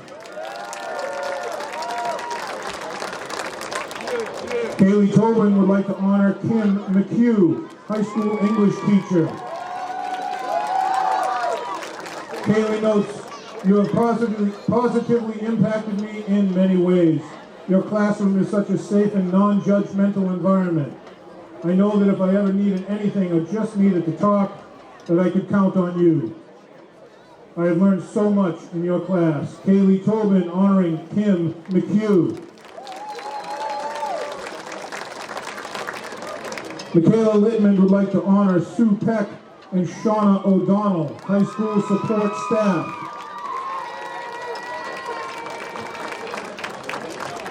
Michaela wrote, "Both of you have made such an impact on my life these past 4 years, and I know for a fact I wouldn't have been able to survive without both of you. The amount of work you have put in for our class and your pure selflessness to help us succeed is admirable." Michaela Littman honoring Sue Peck and Shauna O'Donnell.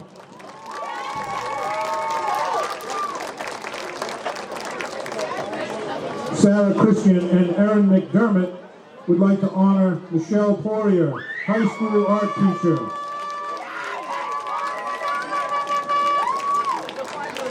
Sarah said, "You have played a major role in my high school career. You have helped me through my worst days and even my best. You always know how to talk to me about anything."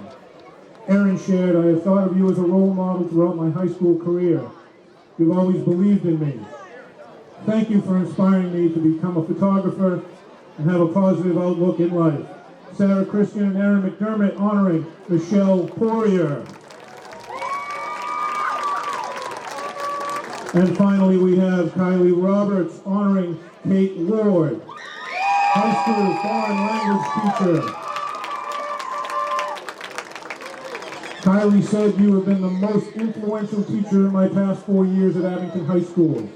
In and out of the classroom, your kindness and passion have impacted not only me, but students in all grades.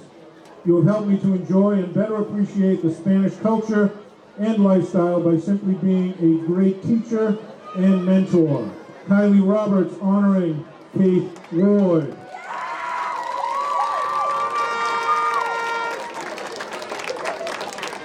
To the student athletes and to their teachers, thank you so much for all you do for Abington Public Schools.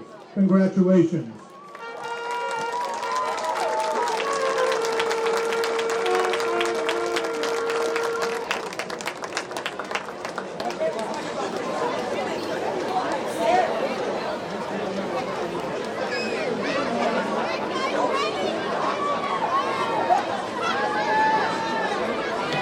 And fans, now for your entertainment, entering the field of play are the Abington High School Varsity cheerleaders. Give them a big round of applause.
Let's hear it for the Abington Green Wave cheerleaders and the Abington Youth Cheer Squad.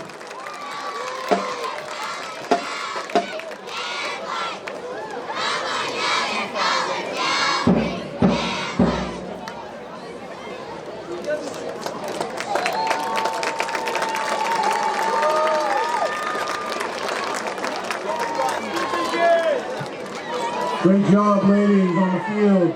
Thank you to Mr. Charlie Blanchett and the Abington High School Band for assisting them. All right, we're back for second half action. There was a nice little tribute to some of the teachers of Abington High School at the halftime. In Clem, both teams, I'm sure, had a lot of talking to in the locker rooms from their coaching staff. It's, as we said at the beginning of the game, who makes the fewest mistakes could win this game or should win this game. And both teams have had some critical mistakes that took points off the board and also put points on the board for the other team. Yep, both teams made very costly mistakes, and whoever cleans that up in the second half should be the winner. Right, I mean, Cohasset with that fake punt that the Green Wave stopped and then scored. And then when Abington had the, what was it, they went for the two. Fourth and the two, fourth yep. and two. And that got stopped. And you saw Cohasset scoring on the far side of the field, taking that off the board with the penalty. Green Wave had moved the ball downfield and then got pushed back on the penalty. But the Green Wave will be receiving the opening kickoff here with a fresh 12 minutes on the board. Cohasset's going to tee it up. Klein is the deep man inside his own 10 with teammates to his left and right. A line drive going to bounce and be grabbed right about the 27-yard. It looks like Cedric Lucas Summers. Cedric up over the 40 and taking down a good quick return. Another good return. They're definitely not going to kick it to Klein, but they're giving up some field position. I have no problem if Cedric's returning it too. I mean, they got a couple of guys who can return it for the Green Wave. Let's see if they go back to the ground and pound. It was very successful early, maybe the no huddle. Right, that no huddle is really keeping Cohasset on their heels. I think it caught him off guard early in the game. So here come the Green Wave. Westling at center. Schmidt out wide to the near side. 1st and 10 for Abington. First play of the second half. Looking to throw. Augusta rolling near side. He's going to tuck it and run inside the 45 to 50 and then steps straight out of bounds. Could have been a penalty there. It probably should have been another unnecessary block. Green Wave are lucky they did not have a penalty. And Coach Kelleher is talking to the Green Wave player who was a little bit over exuberant. That would have been another bad start. Yeah. They got to clean that up. But it brings up 2nd and half a yard apparently. No, they're going to give them the first. Now they're moving the stakes with the ball now. Good job by Colby right there. We saw that earlier in the game when he was rolling. He had some green real estate, and that time he did turn it up, and he got the 10-yard first Several down. times he should have run. Well, could have anyhow, right? Mm-hmm. 2 men in the backfield. Augusta gives to Spry, left side. Spry with the running back block front. by Spry 84. inside the 35 to the 20. Number 84 with a great That's block to D'Ambrosio. seal. Mark D'Ambrosio, and you had Klein also leading with the block. Moved the stakes for the Green Wave. 2 plays in the chunky yards already. Started at their own 43. They're already down to the 32. They're up on the ball. Klein whistles. Someone call a timeout. Flag thrown. Too many men on the field, maybe. Still blowing whistles. What, Cohasset have too many guys? 1, 2, 3, 4, 5, 6, 7, 8, 9, 10, 11, 12. Yep. But the flag was thrown. The referee threw the flag. Abington's not happy about it. They should have got the play there. The Cohasset coaching staff apparently saw they had 12 men and called timeout. But there again, that's what happened in the first half, where they had a timeout called in the second play. And it came back to cost them late in the half. 11:34 on the clock.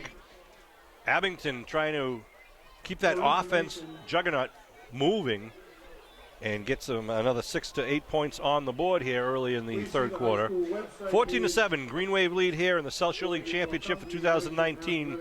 Abington and Cohasset coming in here with perfect 2-0 records in the league. And this is going to help determine the seedings for both teams in the playoffs, which will start next week.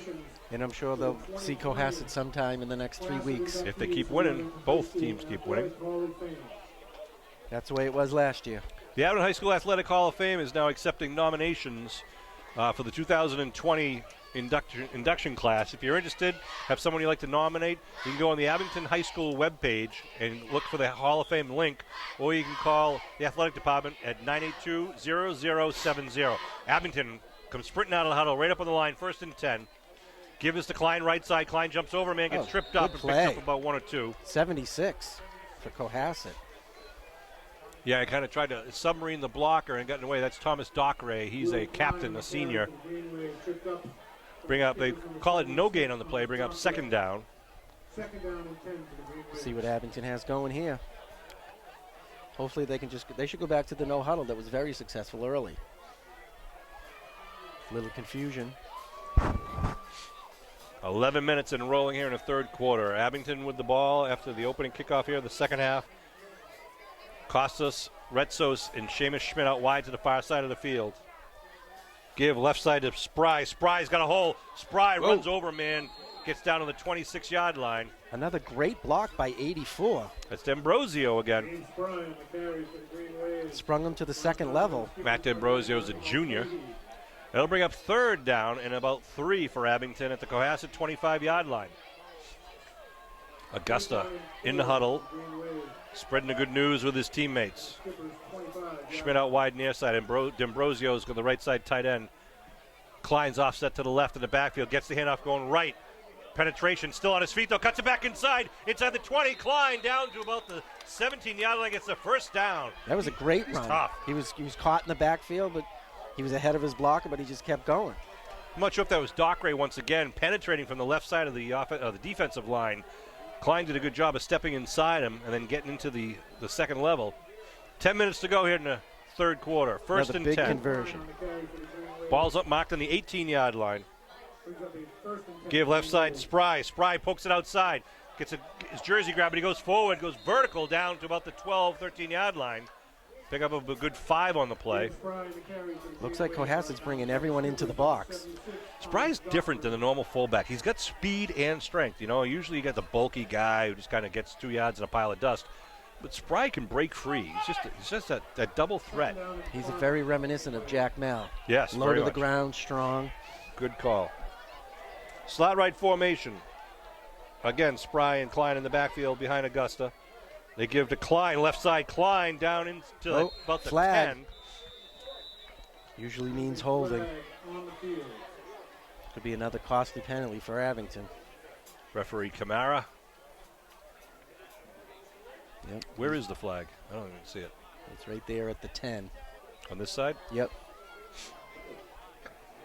What was that, holding? Holding, yes. Yeah, 10 yards from the spot of the foul, which is essentially the line of scrimmage, apparently. So they mark it back at the 22. Another costly penalty. 2nd and 14, according to Steve Wakeland on the far side, wearing his shorts, holding the 2nd down marker. He's the box man, as they call it. That wasn't very nice. Coming down a 9-minute mark and rolling in the 3rd quarter. Green Wave trying to add to their 7-point lead. Schmidt out wide to the far side. Klein, left side wing. Costa, it's a switch. It's a corner play inside. Klein on his feet. Another flag thrown. Klein gets down to the 10-yard line with a flag thrown by the back judge. In the area of holding again. I think it was on 55. Nope, No. face mask? Yeah, the Green Wave players are clapping.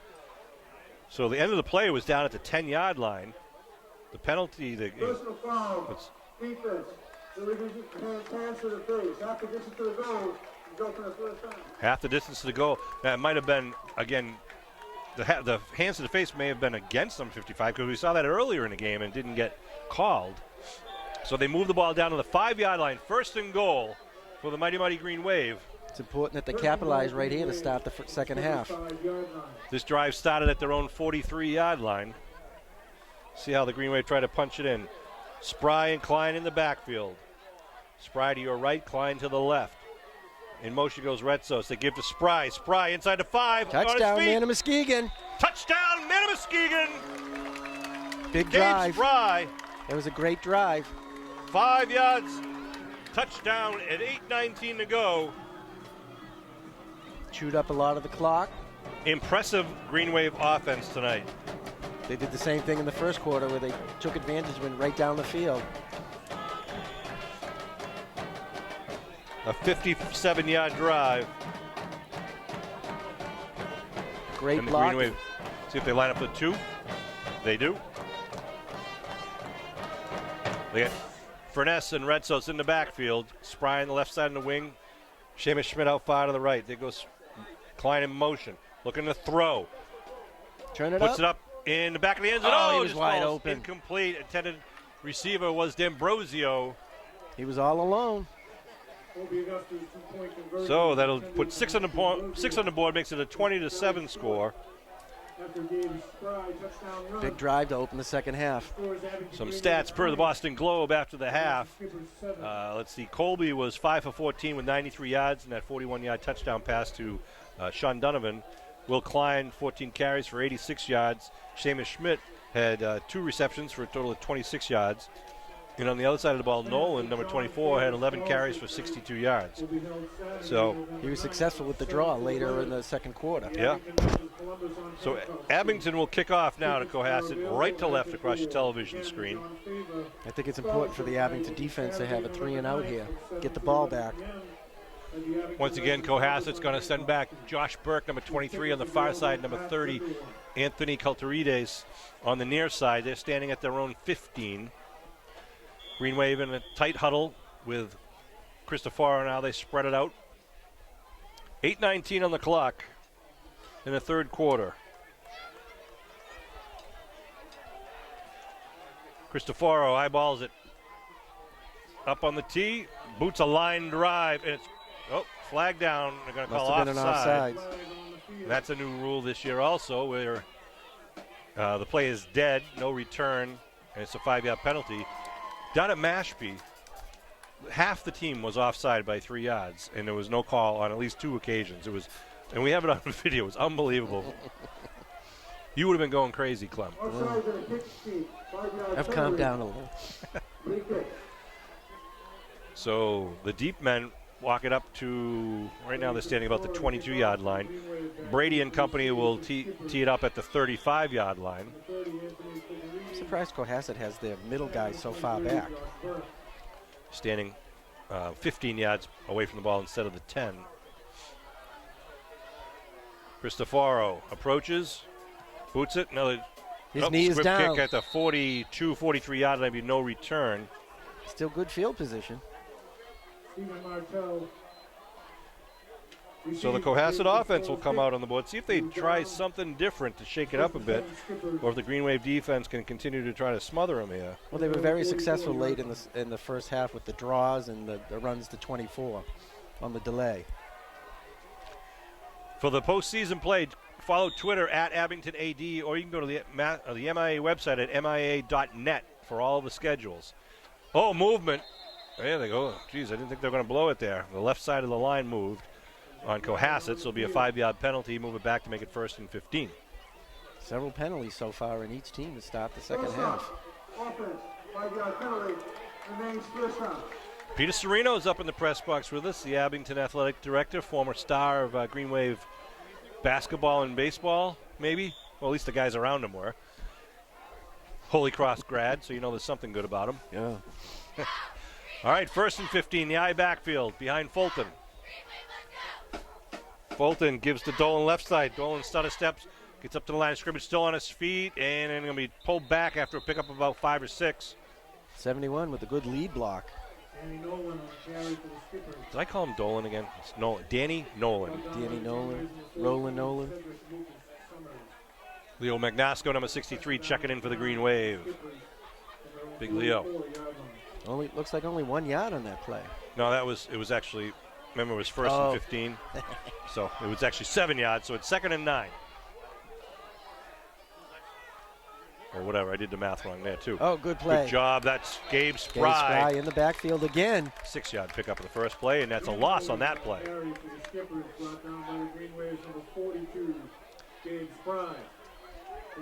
Excellent penetration by Spry. Had a strong first half from the linebacker position. I want to thank the Abington Green Wave Band for being here once again. Charlie does a great job with the guys.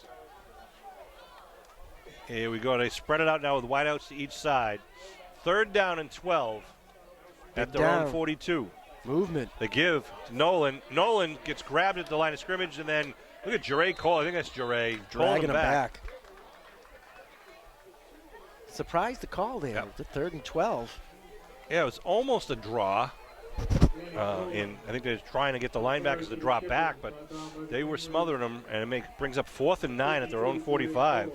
So, again, good job by the Green Wave defense. Good time for the old razzle-dazzle on the return. 2 men back. Looks like Abington is setting up for the return and not the block. Good snap. Here he Big comes. rush. Oh, and he gets to it. Shanked it. He had to. Good job by Brady Cristoforo. That was a very poor mark. A big guy coming off the end that quick is impressive. Number 15 caught the ball by the I know, Gatorade. he's walking down the sideline. It's got to be up, on their side. I know, but look where the other guy.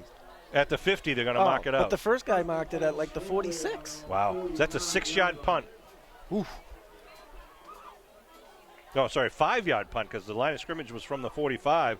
Brady Cristoforo with the pressure all night, almost got that, but created that 5-yard shank. I think the punter felt the pressure and didn't follow through. I agree. Good Were you a field punter or just a kicker? No, I did both. Did you? Mm-hmm. What'd you bet like better? Field goals. As much as 3 steps as opposed to 4 steps. Really? Augusta gives right side Klein. Klein cuts it up inside the 20, the 45, the 40. Klein still on his feet. Klein down to the 35-yard line. Quick pick up of 15 on the play. Great just like run. They started Good the first blocking. half. Yep. This is what Abington needs to do. Is to control the clock, control the line of scrimmage, and wear Cohasset down. 5.5 minutes to go in the 3rd quarter. 20-7 Green Wave lead here in the South Shore League Championship for 2019. He's Clem Leary, I'm Sean Riley, and Bill Davis bringing you the videography. Donovan and Redsos out far to the right side. Druby with single coverage again. Looks like Klein and Furness in the backfield. Klein diving the left side, right up the middle, spinning, picks up about 2 on the play. Positive yards. Jerib Cole talking to one of the referees is saying, would you get that skipper, Off of me. Yeah. He might have chosen different wording. Very polite wording, I'm sure. To the referee, yes. Yes. Ball in the 31 now. That's a pick up of 4, brings up 2nd and 6. That was a good 4 yards. I was just going to say, looked like there was only 2 there to get. He pulls out 4. Cedric Lucas Summers in the slot with Donovan out wide to the far side. I think Cohasset's getting tired. Give to Klein right side. Klein cuts it back inside against the grade, gets spun around and then taken down. Good cut. It was a good cut. A lot of big hitting still going on inside the trenches there. Brings up 3rd down. This is the type of game Abington likes, run between the tackles. Yep. Spry checks back in for Abington. Number 42. This is his down. 3rd and 3. 4 minutes. 4 minutes to go here. Augusta in the huddle. Abington's definitely controlled the clock here in the second half. Spry and Klein in the backfield once again. Augusta calls the cadence, gives to Spry left side. Spry gets grabbed around the throat and then pulled down after picking up he's about got to come out. What, a helmet come off? Yep. Unless Abington calls a timeout, he has to come out. So bring up 4th and 1 at the 26-yard line. Abington's definitely got to go for it. Not willing to waste a timeout. I'm still surprised that we don't see more teams trying to use the hard snap, hut, try to just get them offside, because all they got to do is cross the line. They don't even have to touch the offense. Of course, your offense can't move either. Well, that's the problem, I think. I think so. Got to have that disciplined line, every one of them, all You'd rather 11 have 4 and 1 than 4 and 6. That's true. Good point, Mr. Leary. Timeout being called by the Green Wave. So Spry can go back into the game. It is. And He's maybe able to go just what back they're in. doing. Well, this is a crucial 4th down if they can convert here and then score. Not only does it score, but they take more time off the clock, which makes it even more difficult for Cohasset to respond. 3 minutes left. So tell me this, your kicking experience. You said you kicked barefooted. And as a person who's never kicked, how does that work? You kick it not with your toe. No, Talk with the top of your foot. Well, like your instep. The instep of a foot. But it added more poundage of impact. Does it Because really? it was lighter. Your foot. I wasn't a very big person, so I needed every. You could swing your foot quicker, you're saying, without the shoe on? It's just less weight. Yep. What was your longest? 53. 53? Yeah. Wow. But I got a penalty. Impressive. What, you mean they had a penalty and they called it back? I didn't buckle my chin strap. Oh, no way. It was at Western New England College. You kicked a 53-yard field goal, your career longest, and the penalty was on you. It was the day Dave Henderson hit the home run to beat the Angels. Oh, my God. Do you believe in miracles? Mm-hmm. Wow. Yep. It was Columbus Day, I do believe. All right, here we go. Green Wave. 4th and 1 at the 26-yard line. 4th and 1, Green Wave. Augusta calls a cadence. Gives the Klein right side. He's got the first down and more. Klein still on his feet, cuts it back against the grain inside the 10, inside the 5. Touchdown! Touchdown! Man of Muskegon. Touchdown, Green Wave! Big conversion. Woo! Good cutback. A 26-yard touchdown run from Klein and company. Nice blocking and great read of the field by Will Klein. Once he got to the second level. Klein just picked up his 8th touchdown of the year. And we saw him get the first, but he made a lot more out of that than we thought originally. I think Cohasset brought everyone up, trying to stop him on that one play. He fumbled or lost the ball as he was just going over the goal line thing. Once you break the line, the plane, you're in. Mm-hmm. The line up for 2. We get single coverage over here. Retzo's in the backfield to the right of Augusta, who's in the shotgun. Rolling right. Scrambling. Throws back against the grain. It's good for 2. Nice pass. Klein again. Yep. Hit him right in the 4, right in the middle of the 4. So far, Abington has controlled the clock in the line of scrimmage and minimized the mistakes. I love that Bruins one that they blow after they score. I'm sure the other people don't. Want to thank Mr. Quinn, who's up here helping out Mr. Nagel on the public address and sound system. So add 2 more points, makes it a 28-7 game with 2:51 to go in the third quarter. But you gotta keep your foot on the jugular here against an always dangerous Cohasset team. They haven't been able to make the big play. The one long run they had, a little over 20 yards, was called back on that penalty. But the Green Wave have been able to really orchestrate some really nice sequences here. They may have to go to the air. They had a little success with the shotgun, but they haven't had a lot of success besides the draw on the run. That was a 50-yard drive, again, set up by Brady Cristoforo with a great pressure on the punt. Once again, the mistake on the 5-yard punt set up Abington in great field position, and Abington takes advantage of it. Cristoforo now to tee it off. Kick it downfield, right to left from the 40. Line drive, gonna roll, and then, bounce high, picked up at the 19-yard line. Burke trying to come in on the near side, trying to get it outside, and big pop on the outside. Big hit by 51. That is Brady Cristoforo is just having a game tonight. The kicker with the big hit. He just lined him up and put a shoulder and a half into him and blew him out at the 43 or so. Right at the 45, I do believe. Wow. The crowd oohed when they saw that hit. Cohasset at their own 44-yard line now. Still in the I formation. Slot right for the receivers. Fulton. It's a There's draw. the draw. Dolan going to be stopped in the backfield. Spry held him up. In the And backfield again. 52, 53 was it was there. Shea McClellan, number 53, and I think Jere Cole also helping out. Danny Nolan on the carry for the Skippers, brought down by the Green Wave. Abington having good penetration. McClellan. Leo Magnasso, number 63, checking in for the Green Wave. The Skippers. See if they go back to Danny Nolan, number 24 again, or if they go to the air. Tucker Fulton, the quarterback, looking to throw. Looking on the near side, throws an out pass, gets a connection inside the 45, tackle down at the 40. First down. Cam Albanese on the receiving end gets the first down. Klein on the tackle. Fulton, throws a pretty good ball, but he does telegraph where he's going. But Albanese was open. I'm not sure how he if that was zone coverage and kind of got between the seam there or what. Well, the downfield pass was covered, so Yep. he had to check down. It certainly was. It was good coverage down the near sideline. Keep the defenders in front of you. Now they send 2 out to the wide side of the field. Again, Nolan, and I believe that's Sullivan. Yeah, it is Sullivan, the fullback. They give to Nolan, right side, follows Sullivan. And he is going to be stood up as he crossed over to the 35, gets down to the 34-yard line. It was a good push by the Cohasset line.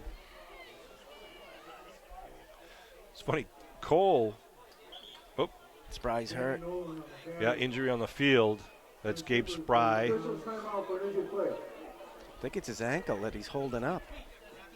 Or it might be let's see. No, his foot's like sideways. Hopefully not, because Gabe is a big part of this Green Wave team on both sides of the ball, as we've seen. Hopefully it's just a cramp. We'll take a break for a minute and come back after they take care of Gabe Spry, and we'll be back in an instant. But it brings up now 2nd and 4 for Cohasset at their own 30, at the Abington 34. The eye backfield again behind Fulton. Fulton gives to the fullback. No, he keeps it up front. Nice play. Oh, and taken down from behind. Who was that truck? Klein. That Klein? He came out of nowhere. That was a good call there. Fake to the fullback. Yeah, fake dive over the right side, and then hole Fulton opened kind of right went up. over the left side, yeah. Interesting play. Coming down to 1 minute left here in the third quarter. They move the stakes, though. 1st and 10 at the Green Wave 20-yard line. Unfortunately, this is what Cohasset needed. I thought we'd see Tucker Fulton running the ball more often tonight. Not that Dalton's not doing a great job himself, but just have that extra element. They need to try something new, Yeah. different. Dalton lines up deep. Sorry, Nolan. Looking to throw, going to the corner of the end zone, got a one-man coverage. And great what a catch. nice grab. A touchdown pass from 20 yards out. Good coverage. Just a great throw and Cam catch. Albanese. There's a flag on the field, though. Oh, my goodness. Back at the line of scrimmage. Usually it's holding. Coach Afanasev is going to blow a gasket if they point to the boys in white. That looks like a spot foul. Oh! Another costly penalty. 2 touchdowns taken off the board by Cohasset tonight.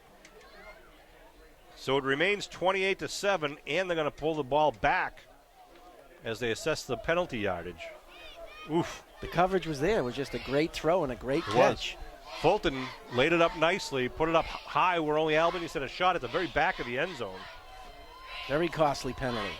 So it brings up now, was it 1st down and 21? 1st and 20 on the 31. 1st and 21 on the 31. Yeah, because they marked it off. Yeah, 1st and 21 on the 31. Eye backfield, give second man through. And going to get about 3 or 4. Danny Nolan. Landers and D'Ambrosio on the tackle. I've been making up names all night. Instead of calling him Danny Nolan, I've called him Dalton and No one knows that. Dolan. It's okay.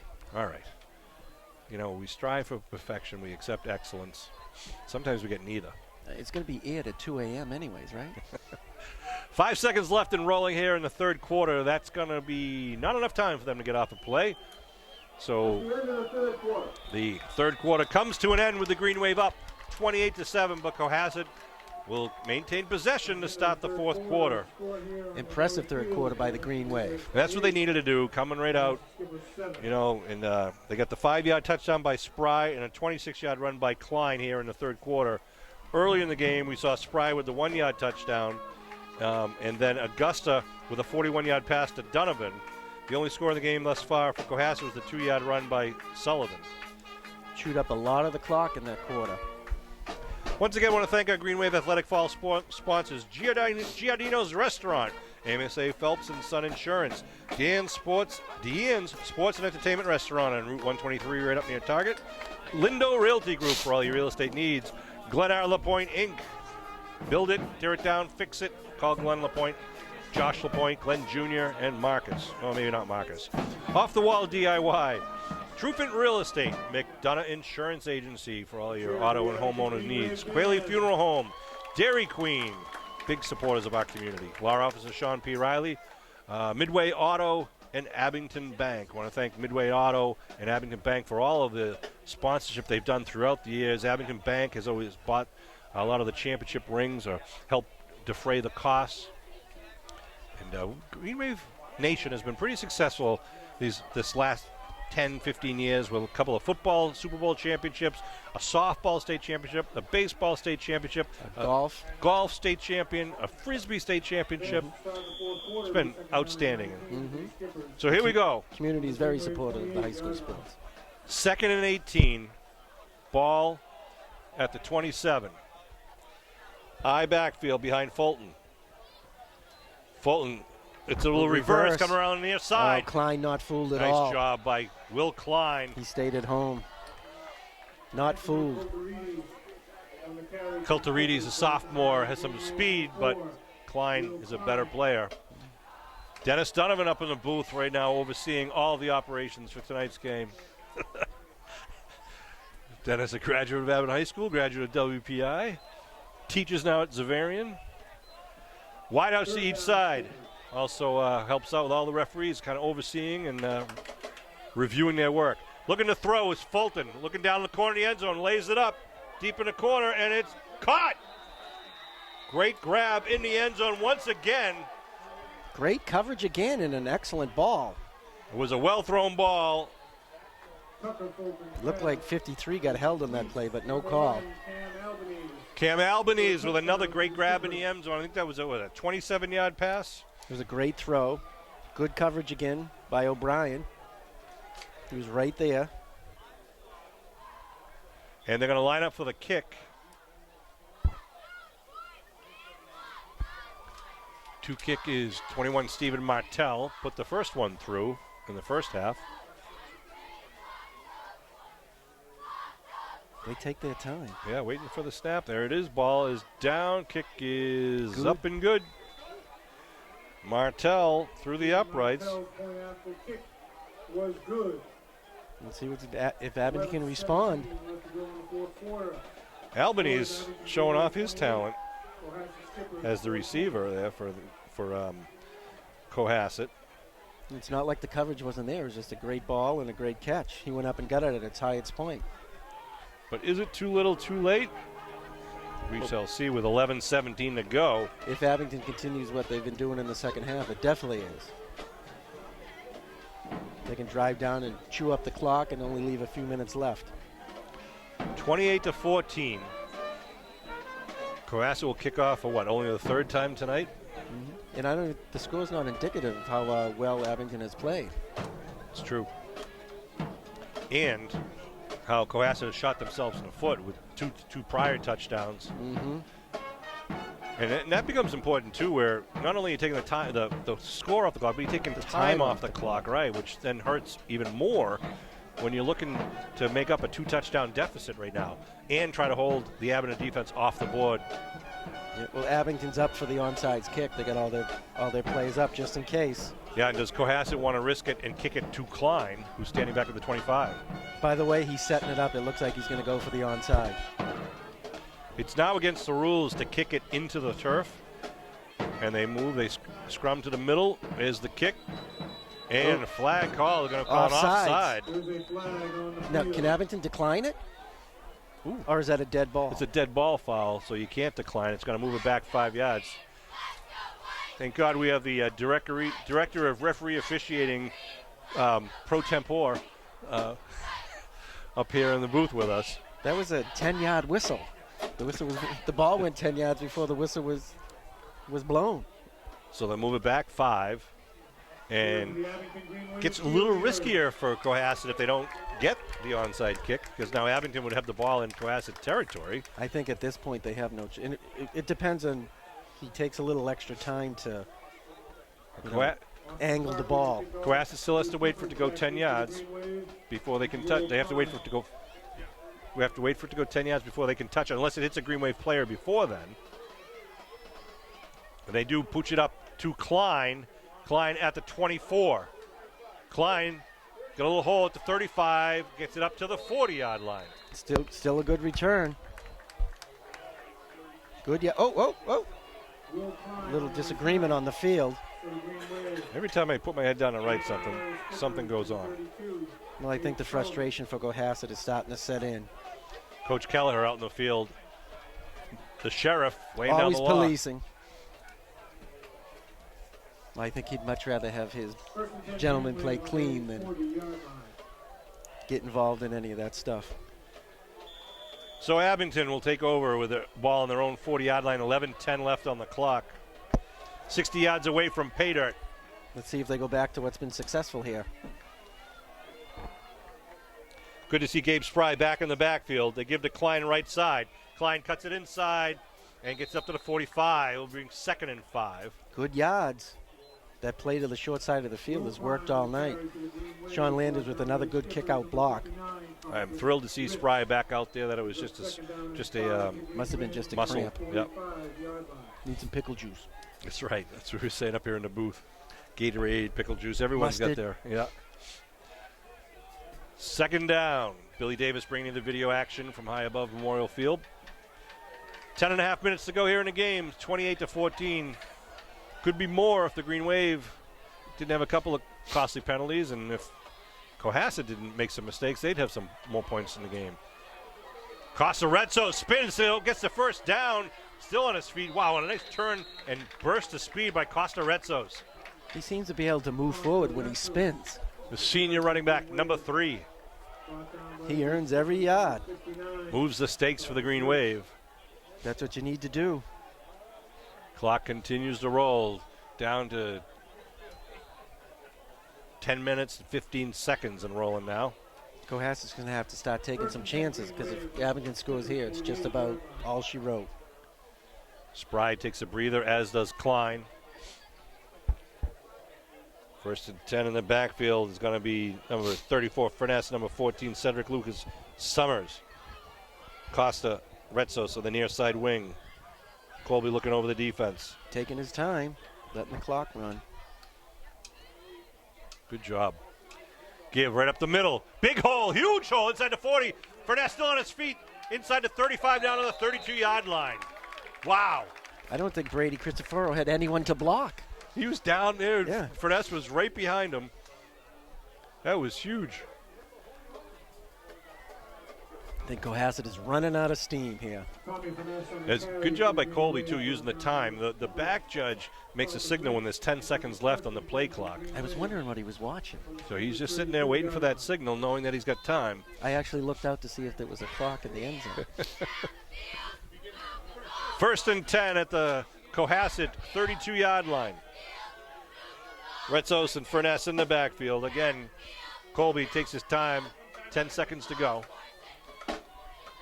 They show blitz up the middle. Left side, Retzos. Retzos gets just tripped up at the line of scrimmage. Good tackle by, I believe it was 20, Gradinskas. It looks like Cohasset was bringing everyone that time. Well, they're going to be looking for a turnover. They said Donahue was on the tackle, number 28.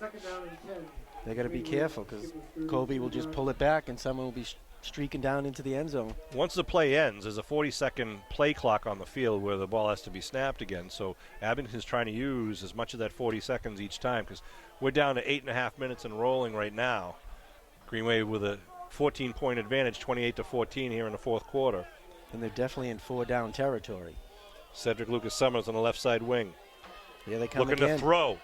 Big rush coming from behind. He gets it away, and it's going to be picked off.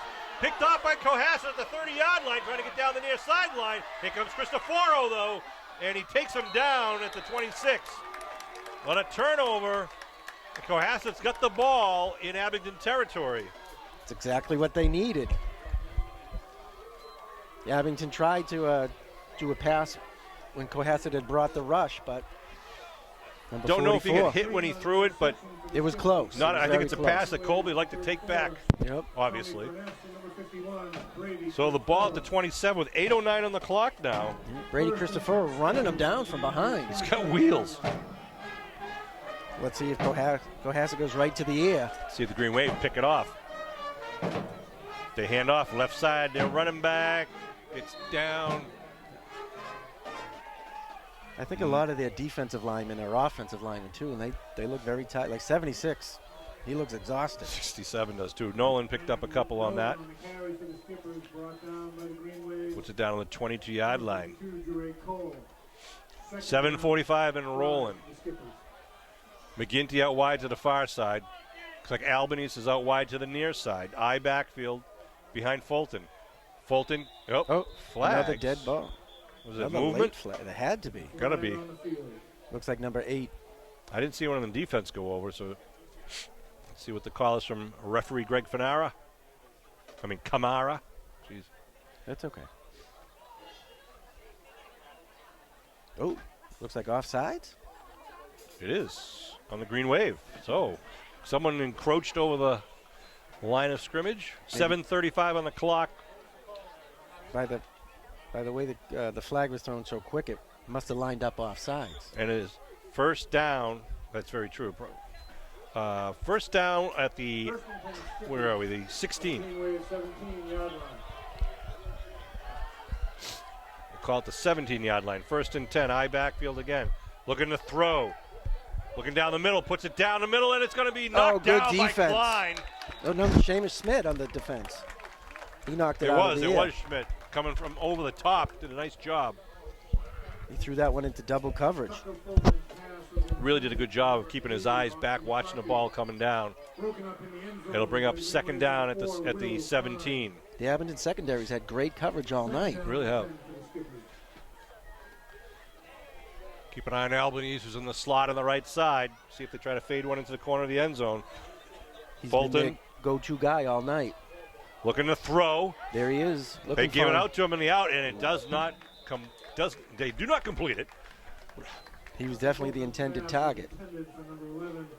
He had an open too, but just could not get to him. In some open space, it looked like if he caught that, he could have turned it up. Clock stops on the scoreboard at 7:09 with the incomplete pass. So it brings up third and a long 10 at the 17-yard line. This is a big down here. Albanese out wide. Single coverage. It is. They put another man out wide to the near side. Danny Nolan, the deep man. That's here's the draw. Nolan inside. Getting to 15, trying to get around the wide side to the 10, down to the 5, and then knocked out of bounds. Good tackle, Kobe Gets Augusta. the first down. Another good play call. It'll be first and goal now at about the 3 or so. That draw has been very successful all night. Steve Wakeland marks it out at the 3-yard line. First and goal, just under 7 minutes to go. Nolan, the deep man in the eye. Fulton fakes it, keeps it, tries to follow his fullback, spins, and he's going to be short of the end zone. So the clock will keep rolling. Bring up second and goal at about the 1. Good stand by the Abington defense. That's only the second carry by the quarterback. Cohasset's got to get rolling here. They're certainly taking their time. See if they go to Sullivan, the fullback, or if they go to Nolan, the halfback who's deep in the eye. Green Wave showing blitz. They give the fullback left side. Touchdown. He's in. Good call there. You saw that one coming, Sean. 1-yard dive to Jake Sullivan. Jake Sullivan on the touchdown run for the Skippers. Puts up another 6 with the PAT awaiting. This is a big PAT. If he misses, it's an 8-point game. They have to go to 2 to tie. He's 2 for 2 thus far. Jinx, jinx, jinx. Noonan. Mattel will do the kicking. Nolan's going to do the hold. 6:17 on the clock in the fourth quarter. Again, the long wait for the snap. Ball's down. Good hold. That's good. And it's through the uprights. Martell is perfect on the night. Now Cohasset has to make a choice here. Do they try the onside or do they just kick it away? I mean, there's lots of time left on the clock. I think they still have 2 timeouts left. I believe you're right. They had to burn one on the second play of the first half. Oh, man, these games. Just what we expected. But, again, though, Abington should be running away with this right now, the way they've been dominating the ball. It's just those costly mistakes for each team. Got to keep the level head. Especially with 6 minutes left here. Just when we had him on the ropes. Right. So Cohasset will kick off to Abington. Abington's got their good hands people up in the front line. Looks like they're discussing it over there about what to do. Yeah. I would kick it away and make them use the long field. Yeah, you know, kick a line drive to the left or the right side. Don't want to go out of bounds, but we'll see what they do. 6:17 on the clock.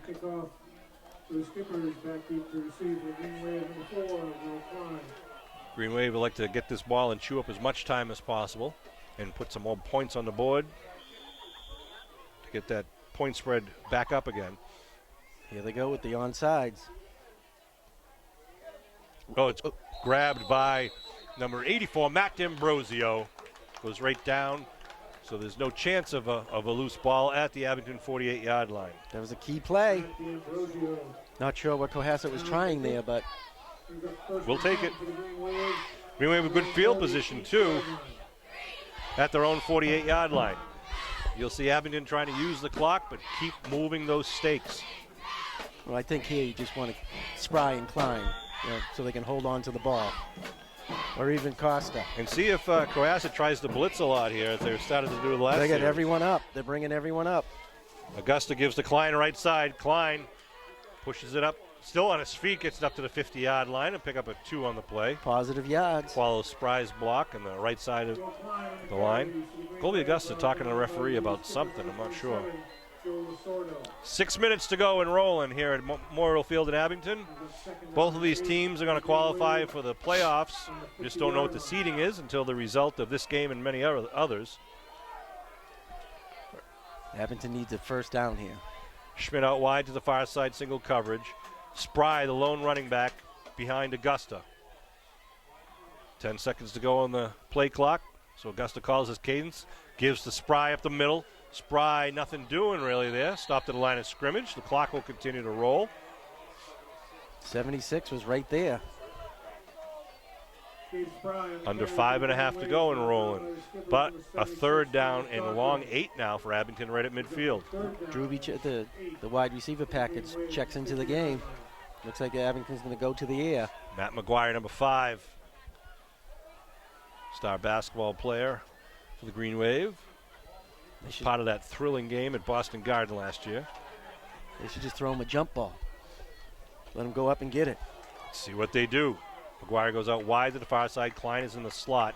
On the near side is Donovan with Seamus Schmidt in the slot. This may be the old hook and ladder. Augusta in the shotgun.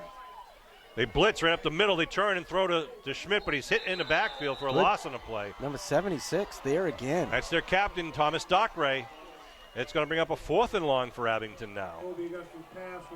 Abington's definitely have to punt here. They mark it back at the 47. Make Cohasset go to the long field.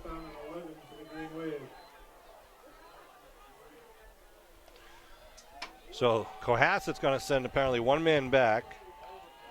It's number 9, Bernie Mulcahy. Klein, no, I'm sorry, Fanara is back at his own 35 awaiting the snap. Low snap, bounces, but Fanara cleans it. Oh, nice good line kick. drive, going to go right to Mulcahy at the 23-yard line. Mulcahy gets around a few guys. Mulcahy on the far side, and then, no, still on his feet, then Oh, good finally tackle. taken down. 34. That's Great Furness. tackle. Whew. A little scary there. It was.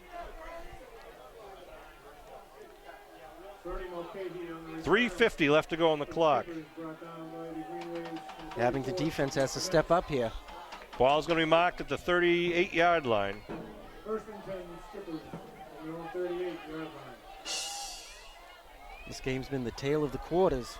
The Abington's dominated the first and third quarter, but 3:50 to go. Abington up by 7. trips out to the wide side. High backfield. Looking to throw. Folding, rolling right, going down deep. He's got a man and got a man. Seamus is- Almost picked off by Seamus. Seamus Schmidt. Ball bounced up a second time, and for a minute there, I thought the receiver was going to be able to pluck that out of the air, but good job.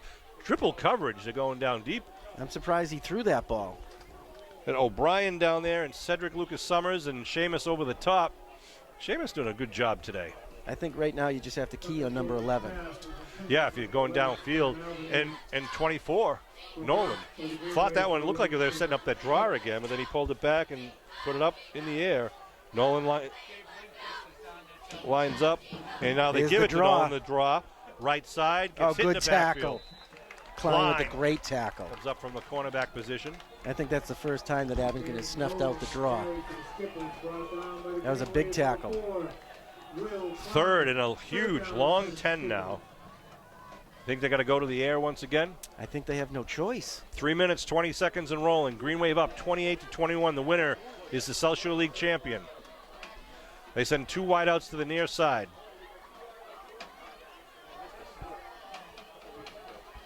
Albanese is in the slot, rolling and looking that way.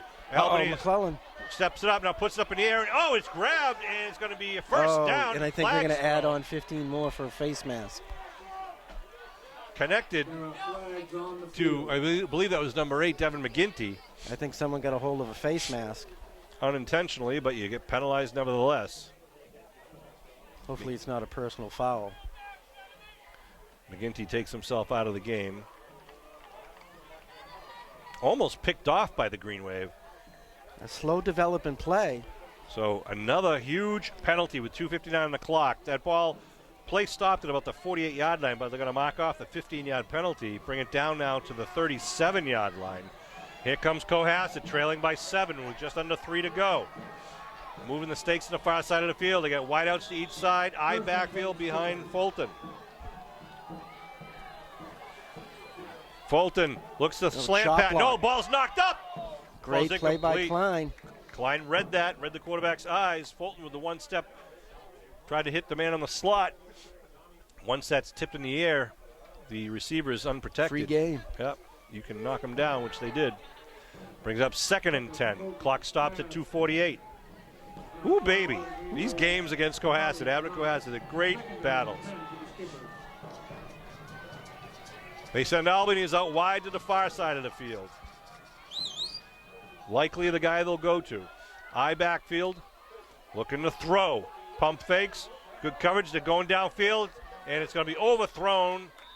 Triple coverage again. Intended receiver that time was number 44, Jack Green.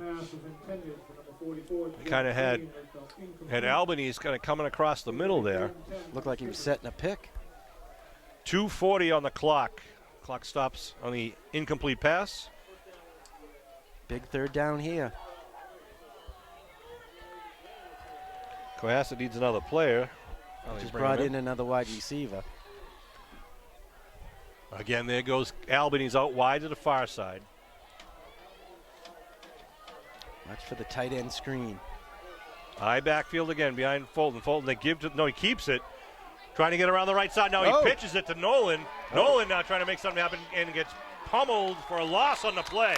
On a 3rd down play, it's going to bring up 4th and long for Cohasset. Looks like they tried to run the option, but good defense by Abington. I'm surprised they're not calling a timeout. Ball is now at the Abington 42, and they're going to call it timeout now. Oh, they just wasted about 10 seconds. Clock management, huh? It's going to be 4th and 15 at the 42-yard line with 2:13 on the clock. What would you call, Dennis? Chris, what are you going to call? 4th and 15. See if they go to Albanese again. That seems to be working all night. How's McGuire doing on ATD? Is he all right? We'll see. So, Clem, what do you do? A little crossing pattern? You go deep and try to get behind the secondary? Do you do the draw? I think you look for number 11. Maybe roll out, give yourself a little more time. Maybe roll to the wide side of the field. Or watch for their hook and pitch play, right? Yep. So both teams doing a lot of talking in their huddles, defensively for the Green Wave, offensively for Cohasset. Of course, if they don't get the first down here, Abington will have the ball with about 2 minutes to go and could control the clock and the game. This is, I believe Cohasset has one more timeout. Once again, they use that timeout at the beginning. Yeah. It's going to come back and haunt them possibly. Colby Augusta coming in to play in the dime defense O'Brien out there, Cedric Lucas Summers, Seamus Schmidt. I would Fanara. imagine they would double number 11. Yeah. The Abington Green Wave Band. So here comes Cohasset. Back out to midfield with a 4th and a crucial 15 for both Fourth teams. down and 17 Ball. for the Skippers. 4th and 15 for those who are counting at home. A big cushion over on the far side. One man in the backfield. Oh, Offside. another- Green Wave's going to be a 5-yard penalty. I'll make it 4th and 10. Costly mistakes again. Not the time. Nose guard ready to pounce, but he pounced too early. There's your hard count. Yeah. See if they use the same play, they're going to go back into the huddle. I think this makes it a different call maybe. Yeah, 4th and 10 now with the ball at the 37. A lot more manageable. Got awful quiet here all of a sudden. The tension all game. Another large cushion. Nolan, sole running back in the backfield. Goes out on a wheel route. They throw to Nolan on a wheel route. Catches at the 40-yard line. Tries to get around the right side. Still on his feet. Gets the first down. Still on his feet at the sideline. And then steps out of bounds down at about the 16-yard line. Big play there by the go-to guy, Danny Nolan, the senior running back. Some nice bit of running there. Getting the wheel first down route. and more. 2:01 on the clock. It's getting tight. 28-21, Green Wave with the lead. The ball now at the 16-yard line, 1st and 10. Now, what happens in the situation of a tie here as far as the league is concerned? We go to overtime, but They I don't do? know. I don't know what the rule is because they've changed the rules this year. Looking to throw is Fulton. Watch the Big blitz. screen. They throw it to the wheel again, and it falls incomplete. And there was Jere Cole in the coverage. 52, great read there. They tried to go back to the same play. Yep. 1:55 on the clock. Stops on the incomplete pass. This drive started at the 38-yard line of Cohasset. Ooh, baby. Exciting game. Jeez. Just as we expected. A nail biter. I don't know. The way Abington was moving the ball early, I thought we were going to win this by 3 touchdowns, but Same in the when they came out in the second half Yeah. and drove right down, got the ball back again. they got 3 wide receivers to the far side. Shotgun formation. 1 receiver to the near side. Watch the out to number 11. Nolan's in the backfield. They're going with an option. They pitch it to Nolan. Nolan turns to 20, gets up to 15, then taken down. Good tackle, good pursuit. That was Klein. Colby Augusta, I think. Or, yes, Klein. Klein, number 4, had some teammates behind him to help out. Clock Stay in rolling. bounds. Oh, stayed in bounds. Balls. The clock is 1:35 and rolling. 3rd and 10 at the 16-yard line. Every single minute of this game has been something. Could come down to the last play. They do the same thing. Now, Nolan's lined up as a receiver on the far side. The fullback to the right of Fulton. Oh. Flag. Or timeout. Timeout by Someone call Abington? it timeout. I believe Abington did.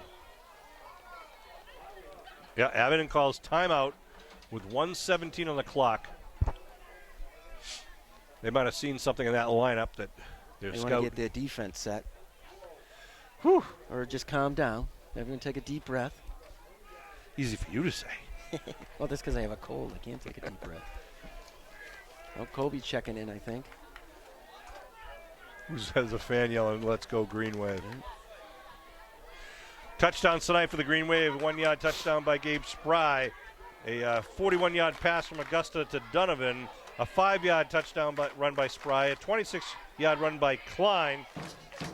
And that's it, if I'm counting right. Mm-hmm. Here comes the Let's Go Green Wave cheer. One determined fair gets the whole crowd going, and the Abington High School band chipping in. I don't think anyone's left yet. Nope. All right, let's set the table with 1:17 on the clock. Green Wave up by 7, 28-21. Cohasset with the ball at the Abington 16-yard line. 3rd and 10. Let's see who's going to make a big play. Fulton with trips to the right, 1 to the far side, in the shotgun. Looking to throw. Gets some pressure, puts it up into the end zone, and it's going to be incomplete. Good coverage downfield. Once again, number 11, he can jump up there. O'Brien and Augusta back there in the end zone. 1:10 on the clock will bring up a 4th down play. Another 4th down. Good coverage, good pressure. 4th and 10. Watch out for the hard count. 1:10 on the clock. Woo, baby. What a great game. Albanese and McGinty, number 8, 11 and 8 on the far side of the field with the fullback as his trips. They got Nolan in the backfield to the right of the quarterback, and a flag Another thrown. offsides. Abington. Oh my goodness, makes it 4th and 5 now to the 11. Abington's letting them hang around. Once again, those crucial mistakes. Unbelievable. This is a much more manageable down. See if the Green Wave D can hold. Jack Green, number 44, goes to the right side this time. They get trips to the left side. Fulton looking to throw, looking to his left, now looking to his right, going to the fullback in the corner of the end zone, and it's knocked away. Let's get, how about some defensive interference? That was Brendan O'Brien with some fantastic defense in the end zone. It'll be a turnover on downs. Wow. Great defense there. 1:03 to go. And the Green Wave have the ball back. How many timeouts Cohasset have? 1? I believe they have 1. So they can stop the clock once. At their own 11-yard line. And what is it, 40 seconds? They can run this play, and the 40 seconds will go to the next. Yeah, take a knee and basically run it out. They're going to have to probably do it, three times? 3 times, yep. Cohasset will take a timeout here. In the victory formation for the South Shore League Championship, Colby Augusta kneels down at the 10-yard line. The clock will roll. See if Cohasset even bothers to do the timeout because, doesn't really make much sense. It's just going to be a question whether we kneel down twice or 3 times. And smart move by the Cohasset coaching staff. Why belabor it? Just what we expected. Came down to the last play. Now we get under 40 seconds. They can go line it up. They'll kneel it down one more time, and the Green Wave will wear the crown. Colby Augusta gets the signal. Ladies and gentlemen, at the conclusion of tonight's game, both teams Kneels down, and that will be it, sports fans. 20 seconds will roll off the clock. The Green Wave are the South Shore League champions for 2019 in a hard-fought battle against Cohasset Skippers. Great win for Abington. Great win. They deserved to win this game the way they played, but they still made mistakes they're going to have to clean up going into the playoffs. Because there's a good chance they'll be playing Cohasset again if they both keep winning. And last year this is what happened. We won in the regular season, and then we lost to Cohasset in the postseason. But I would imagine now Cohasset would have to come back here. Yeah. Well, it depends again on the seed. You're right, though. We'll be the higher seed. We'll be the higher because seed. we just beat them. Yep. But tremendous victory for Abington. A good show here for all the Green Wave faithful. Well fought game. Excellent game. Clem, I can't thank you enough for filling in, and you did a hell of a job. Thanks, Sean. I appreciate Always it. a pleasure. We saw a good one tonight. Excellent football game. It really was. So a lot of good play. We saw Brady Cristofaro with some solid play. We saw Seamus playing some good football. Klein is always on fire. Gabe Spry with some big tackles and runs. The linemen, I thought, did a great job. We were really blowing some holes on the line of scrimmage. A good team effort tonight. Certainly was. So the final once again from Abington, the home of the South Shore League champions. Green Wave 28, Cohasset 21. We will see you next week in the playoffs for the Division 7 South. Thanks for tuning in. My name is Sean Riley for Clem Leary and Bill Davis. This was Green Wave Football.